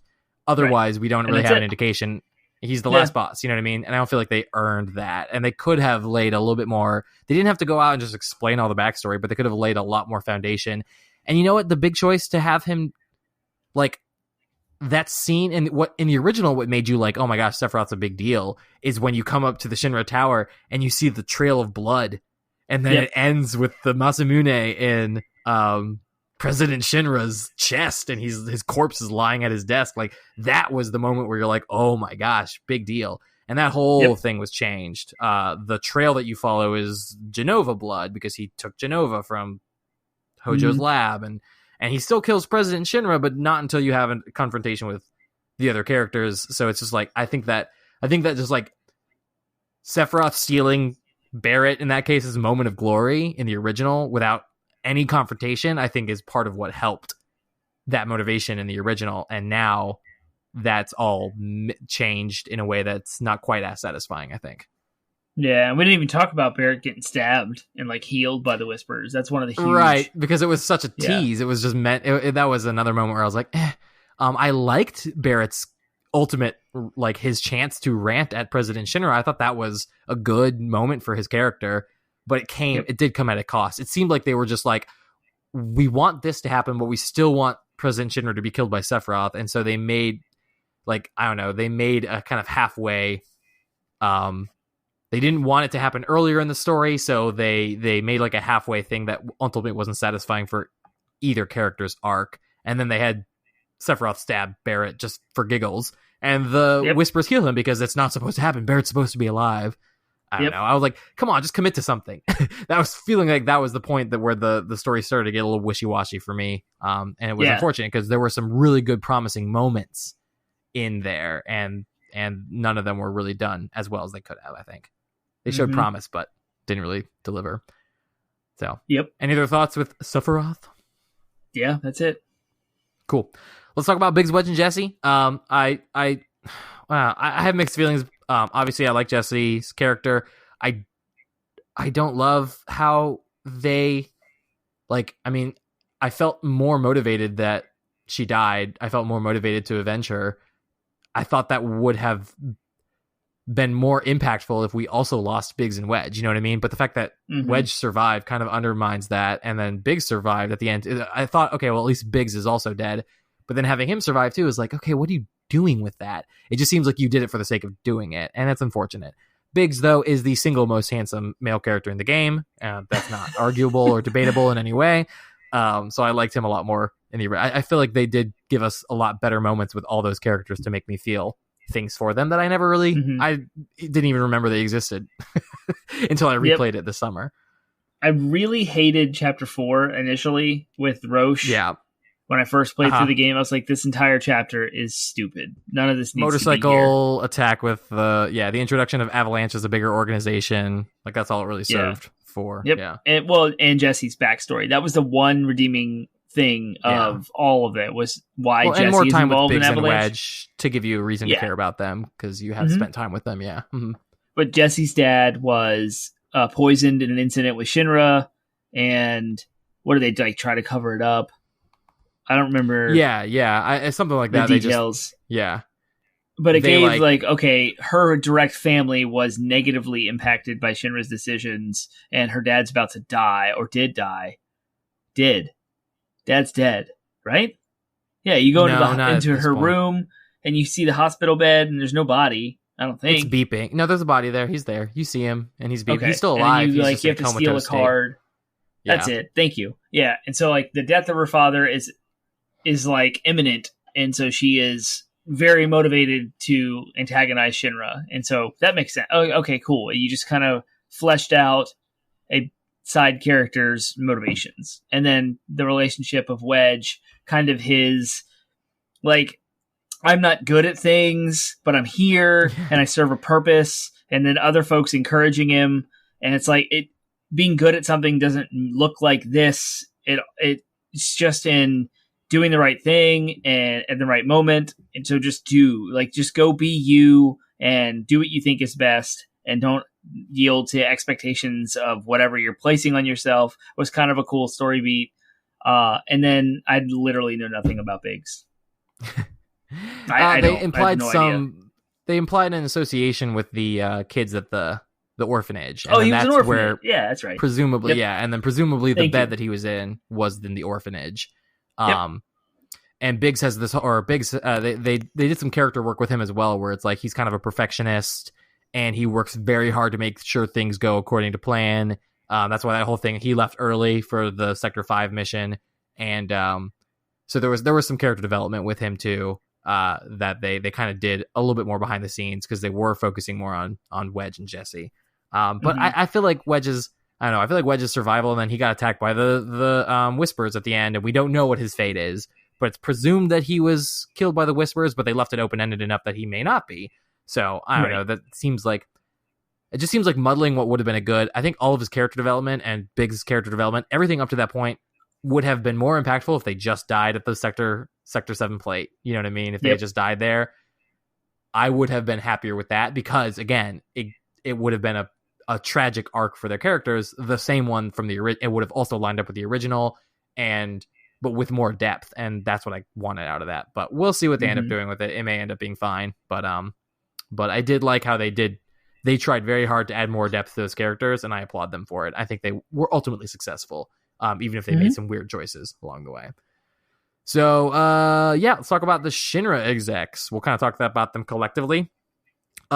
This single-handedly, the existence of the Shinra executives and your walk through the Shinra Tower at the museum where you see that each of them are heads of different departments of Shinra, that single-handedly made me want to go back and play the original, just the Shinra part. Because I want to see because I remember in the original game, there was the library and there was the puzzle there. And then there was the Midgar map and there was a puzzle with it and trying to find the key cards to get up the floors. Like, you learn about Shinra in those moments. And I want to see what I missed, because I thought that was really cool to see Shinra divided into the different divisions, like weapons. You saw Palmer for the space division with rockets. And of course, that's a call to, Sid and Rocket Town, because he shows up there later in the original game. They're laying the foundation for Sid. Yeah, and Scarlet and Heidegger, Rufus. Heidegger you see throughout, of course, because he's your primary. Like, he's the one in charge of the military that's mostly attacking you. So you definitely got a lot of Heidegger in this game. Yeah. That was fine. I'm fine with that. I'm fine with Palmer being just kind of more of a tease. I'm fine with Reeve. Reeve is his name. Who's ultimately Kate Sith.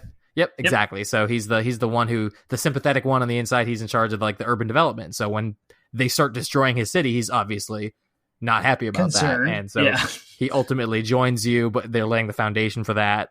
And the connection to Kate Sith there. And then the only one, so all that's fine. All that's great. Hojo, I think, was done masterfully. Hojo is just a bad scientist dude. And I was worried that they were going to, because the way that he was like rendered and the way that he was written in the original just kind of comes across as like cliche mad scientist. And I forget how they even write his laugh, but it's like really dumb in the original. So I was worried about his portrayal in this. Whoever the voice actor was and whoever did the rendering, he was fantastic. He was just, he was skeevy and gross and greasy and slimy in the way that you expected him, but also kind of like, oh, you can see how he's also intimidating and a force to be reckoned with. They did that. They did Hojo well. The one character that I was a little bit disappointed, I forgot that Scarlet was a thing until I replayed the game last summer. And I totally was like, when I was playing, I was like, ooh, I wonder how they're going to do her. So I was really intrigued. And I found her underwhelming. I found her scenes didn't make a lot of sense, and she felt very out of place. she just seems like a hot bad guy. Is like her entire point is just be this hot bad guy. And I don't even understand the difference. Like, what effect does she have on the plot at all? What right? And what is there's a weird materia like experimentation. Yeah, the experiments, scene. And it blows up and kills the scientist, and she's like, "Clean up!" And she has her little lapdog. It's like that. That whole scene just struck me as very Japanese and also unnecessary. And it's like also I question what is her role in comparison to Hojo, because Hojo is the one who does research and development. I guess she's they describe her as making weapons. Like, what does her materia experience have anything to do with weapon design? I don't know. She seemed like, I don't know how well thought out she was, and that disappointed me because her design is awesome. Like, she stands out from the other executives who are all these power hungry men. She's a power hungry woman. She's powerful. She's scary. She's intimidating. And she was well performed from a voice acting perspective, but just seemed kind of like out of place because they didn't know what to do with her. And so they did this weird scene where she's like got her feet propped up on a soldier. It's weird. Or not soldier, but a Shinra lapdog. I don't know. Some dude. It's weird. Yeah, it was some random. Yeah. Yeah. All right, cool. You cool with it? President Shinra. We didn't talk about him. I thought he was great, appropriately menacing. Would have liked, I think I mentioned I would have liked his usual blood trail, the scene to be like in the original. I did like his confrontation with Barrett, but just ultimately, I just have mixed feelings about it. But I did like his character and his portrayal. He was what you would expect from a no-nonsense, hard man, president, megalomaniac ruler of a corporation, an evil corporation that's killing the planet. His son Rufus had a massive crush on Cloud, and that's all we really got of him was this meet cute between him and Cloud making eyes at each other while fighting. Like, that was my entire impression of the entire scene, and the entire fight with him. He just, I don't know, he seemed unnecessarily like he was a bit of a caricature in this, which is weird because his character was so toned down in the original. He was just this kind of cold, ruthless, okay, now I'm in charge because my dad's dead. And they just made him like weirdly thirsty for Cloud in this game, and I didn't quite get it. So we have yet to see how they develop his character in the next couple of games because he's introduced so late, kind of like Red 13, just in those last couple chapters. But I was just kind of weirdly put off by his demeanor towards Cloud in the game. Yeah, it seems in general the whole Shinra executive's presence in this game, while being the antagonist of most of the plot, just served as a foundation for future history of of each of the characters and their interaction. Yep. Cool. And then last characters of any meaning that I really want to talk about while we're talking about Shinra and bad guys are the Turks. What are your impressions on how the Turks were handled in this game? I am with you that I was sad Elena never showed up. I was like, right, where's didn't Elena she show up at the plate? Whole time? I thought she did. She show up at the... Yeah, I thought so as well. I didn't think she showed up after Midgar. Maybe she does, but I got the impression she was there. But nevertheless, Reno was a little bit annoying Japanese, but Rude was done perfectly, and Reno's character was made a little bit better by his his bromance with Rude was well done and well portrayed in this. And then of course Sung stands as their counterpoint of being just the hard boss, no nonsense, while also having this little bit of air of mystery about him because of his relationship to Aerith. And he's the first one that talks about the promised land and ancient, so he's got a bit of mysticism to him that you'll get more of in later in the games. And but so he's his role was fulfilled by that. Reno and Rude are the real stars of the Turks though, and they were done well, I think, ultimately. Yeah. Although Reno's fight is trivialized if you attach elemental lightning on your armor, which I will do. You're immune. Oh yes. Yeah. Yep. Yep. So take out Rude first because you can mostly ignore.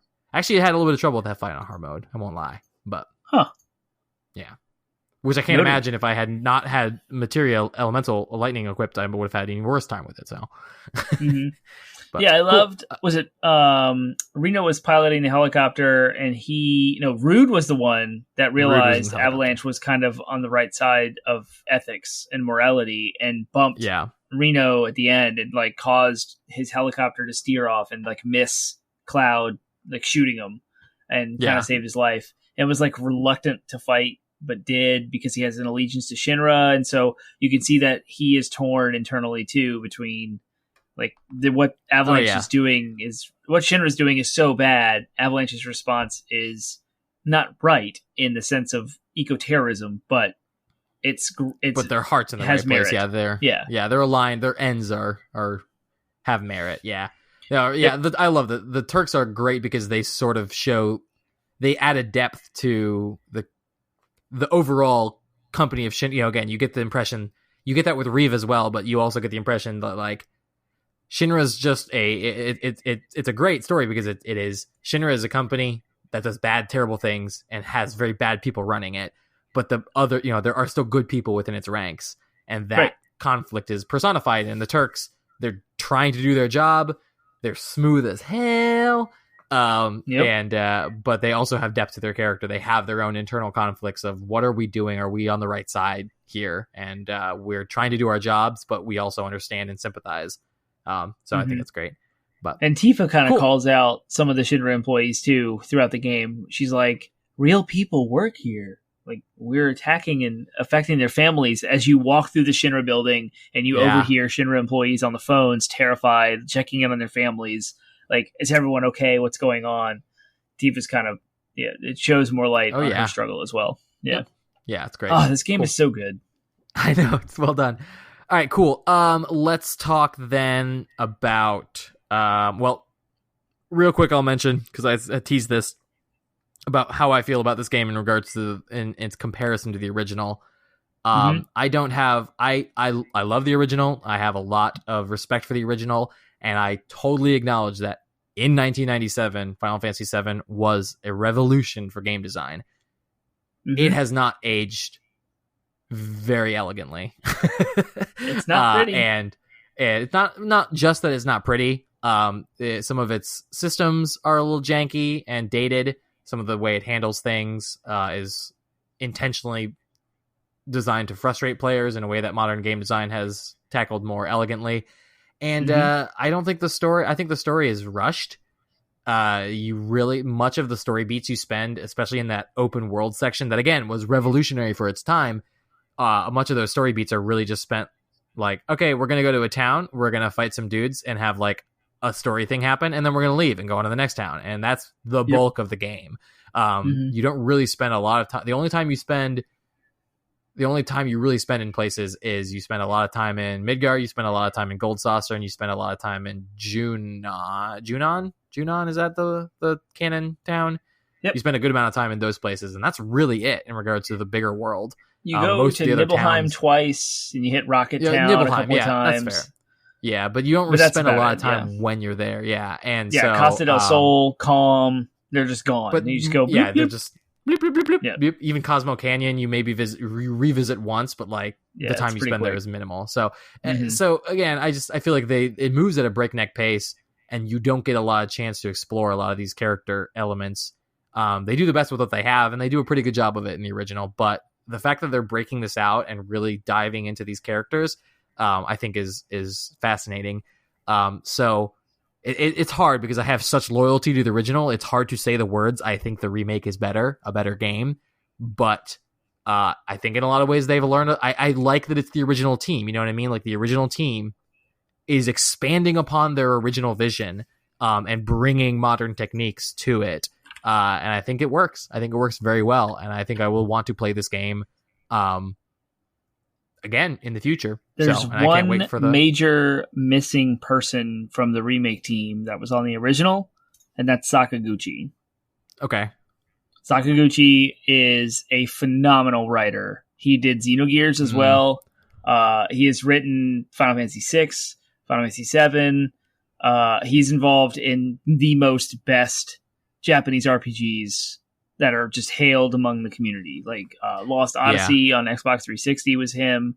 So it's the original team in Toriyama, Amaguchi, and Kitase. Nomura is new, and Sakaguchi's gone. So I think Nomura. I looked it up. I think Nomura was involved in 7. He may not have been one of the like lead designers, but I think he did work on like character models and stuff like that in the original. But because I looked it up because I was curious if he was involved in the original or not. Yeah, it's hard because this game technically is in a lot of ways is incomplete because there's going to be more entries, so it hasn't told the full story that it's intending to tell. But I think it's off to a good start, I guess. So maybe I might be willing to say, depending, I think they could still, quote, ruin the story. Not ruin the old story, but like they could make this entry less good with story choices they make. So I do have some trepidation in that regard. But I don't think they've done anything at this point that has ruined the experience for me. But they also still haven't told the full story yet. But from a pure gameplay perspective, I like this one a lot more than the original for a lot of reasons. And I think the story has a lot of potential to overtake its original. But I do want to have one final question. We could talk about what we want to see in the future, but that would be another hour-long discussion. We've already spent 2 hours talking about it. But I do want to ask the question, do you think that this game is approachable for new players? We are both approaching this from perspective of veteran fans of the original, played it when we were kids, grew up with this game. We know it in and out. We love it in and out. We will always look over its faults and see the gem that it is beneath. This is a game we will pre-order and have on day one. For people who were not Final Fantasy fans, who may have missed out on that train, always been looking on the outside looking in, or people who just don't care but want to play good games, do you think this is a good game that is approachable and accessible for new players, that they will love it as much as the original? If that makes sense. Of course the answer is not just yes or no. Of course, yeah. So yes, in the sense of this is a Japanese RPG that came out in 2020. They are way more approachable to Western audiences. They've adopted an immense amount of Western game design, like things that they've used in this game. So the battle system, the combat system, what we've talked about, voice acting, the graphics, like everything has a AAA North American 2020 stamp on it.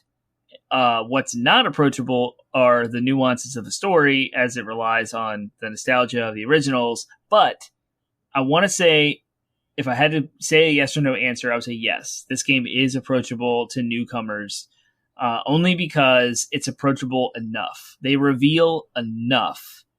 What you get, there's enough questions that don't ruin what you do get. So it should intrigue a new player to want to know more about Final Fantasy VII and maybe even seek the original game and play it just to answer questions. But what you get, the full character arcs, like nothing is there's no cliffhanger ending, and there's no obvious omissions, if that's the thing I'm trying to think of. Yeah, so, I mean, and Cloud, you can still get Barrett, they all have their own character arcs. They all have a full beginning, middle, end. This whole story is concise. It's told. It's done. They've attacked and defeated Shinra. That was the thing, right? The beginning of the game, their mission to kill and destroy Shinra. They kind of succeeded in that. They killed the president. Yes, his son took over. And there's all these other things that happen. But really, the main plot that you get is concise, and it's here, and you can play it and enjoy it. The other additions might confuse folks, but it wouldn't pull them away from the central theme, the themes of this game. Right. You can't, it's the obvious standard of comparison is the original game, but that's not the only standard of comparison. If you compare this game to other games that tell the serialized story, I think God of War, I think Halo, Horizon Zero Dawn, I think all of these stories that, like, you have multiple entries that are telling different, if you will, episodes in a single whole story. You have a lot of the same elements, and like you said, I totally agree that the story is still, a new player could come in and be like, I know who Cloud is, I know who Barrett, Tifa, and Aerith are, I know who Red 13 is, I know what Shinra is, I know all the bad guys. You may still be a little confused about Sephiroth. You might be confused about Zack. And I agree, those are completely unapproachable for new people. Those were totally just included for veteran fans. People want to fight Sephiroth at the end of a Final Fantasy VII game. So, of course, Sephiroth's the last. But, it doesn't matter that they, didn't. That fight wasn't for the new player, quite frankly. And neither was the scene with Zack. That's all very confusing for new players. But so are elements of Halo's story, you know what I mean? For a new player playing Halo 1 for the first time, probably not so much Halo 1, but Halo 2, like, okay, what's great? What is this grave mind thing? You know what I mean? Like, what is this? Some kind of flood hive mind? Yes, it's exactly what it is. But you know what I mean? Like, it's esoteric and enough questions. I think of God of War, their new entry. You know what I mean? Like, oh, that was Thor who showed up at the end, but like, okay, well, what's going to happen? Like, what's going to happen with Ragnarok? How are things going to be different? What's going to be happen? What's going to happen now that we know that,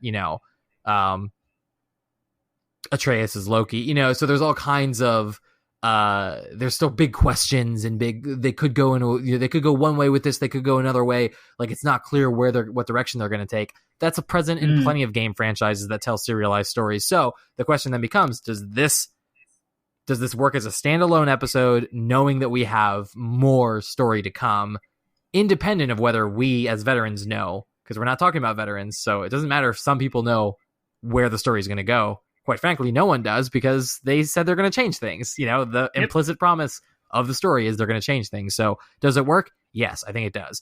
Like you said, it works as a game. It's still a fun game to play, a great combat system, and a great,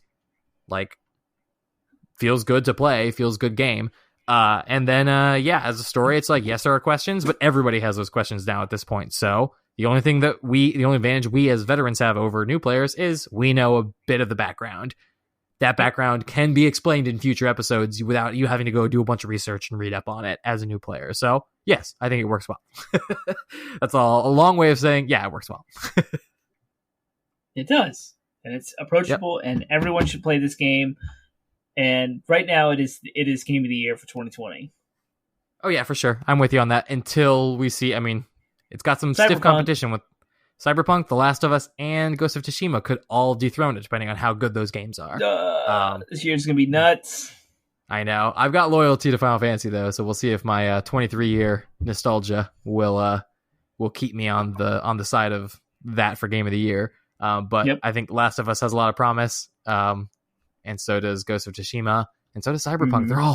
They're all going to be really good games, I hope. So, cool. Wow, 2 hours. I'm fine with it, because I don't have to edit it. So there you go. So yeah, we'll end there. Obviously, if you played the game and want to share your thoughts, or if you haven't played the game but didn't mind the spoilers and are inspired now to play the game, or if you listened to the 2-hour episode and was just like, that was the worst thing in the world and I have no interest in playing that game, we want to hear that from all of you. So Termite, tell them, where can the good Podsmashers of the internet find us if they want to share their feelings? We launch a weekly video game podcast on Mondays at midnight every single week. We never miss a Monday. At 80bitpodsmash.com is where you can find all of the links to the various podcast platforms you might be interested in. Google Play, iTunes, iHeartRadio, Spotify, Stitcher. Our RSS feed is there. You can plug it into any app you would like. So please subscribe to us there and make sure you don't miss any episode that goes live. Again, Mondays at midnight. We have a social media platforms. We're on Facebook, Twitter, Instagram, Reddit at 80bitpodsmash, 80bit podsmash, all one word, all lowercase. You can hit us up there. There is a Discord server there's a link to that server in all of our posts per episode in the show notes. So you can hit that link and jump right into our Discord and start interacting with us in our community. We also have a Twitch stream every Wednesday evening, 7 to 9. We usually stream for an hour in that window. This is Eastern Daylight Savings Time, 7 to 9. If you're on the West Coast, I guess that's 4 to 6 p.m. for you guys. But we try to stream various games. We just do whatever we're interested in. So twitch.tv/80bitpodsmash. You can find us there, interact with us in the chat and our community as well, because there's a lot of fun folks that listen to us, and we want to add more to it. So hit us up. Yeah, and don't worry, if you listen to our week, if you're a new listener and decide you want to listen to our weekly podcast, the episodes are usually not this long. So, nope. This is a special bonus 1 hour episode. episodes. Yep. Review. Yeah, they're one hour to like an hour and 20 at the most. Yep. So, if you're disappointed by that fact, then we have plenty of really long bonus episodes you can also check out. So anything that has the word bonus in front of it is probably a longer episode. So cool. We will probably, I can safely say, do more of these in the future when we are both passionate about a game and have both played it and finished it. I would like to do more of these. So I don't know if this is the first one we've done, but we definitely don't do this as often as I think we should when we have the position to review a game. That's not really what our show is about. That's why it's bonus content. So. Exactly. Cool. Yeah. Well, then, I guess this will probably air this weekend that we are recording it because we're not editing it except for minor tweaks. So the next episode is our May the 4th Be With You Star Wars episode, and that's airing on Monday. So enjoy it. Yeah. All about Star Wars video games. It's going to be fantastic. Make sure you hit us up and like and subscribe. Give us some feedback and reviews. Hit us up. And we will see you next week. Yep, bye.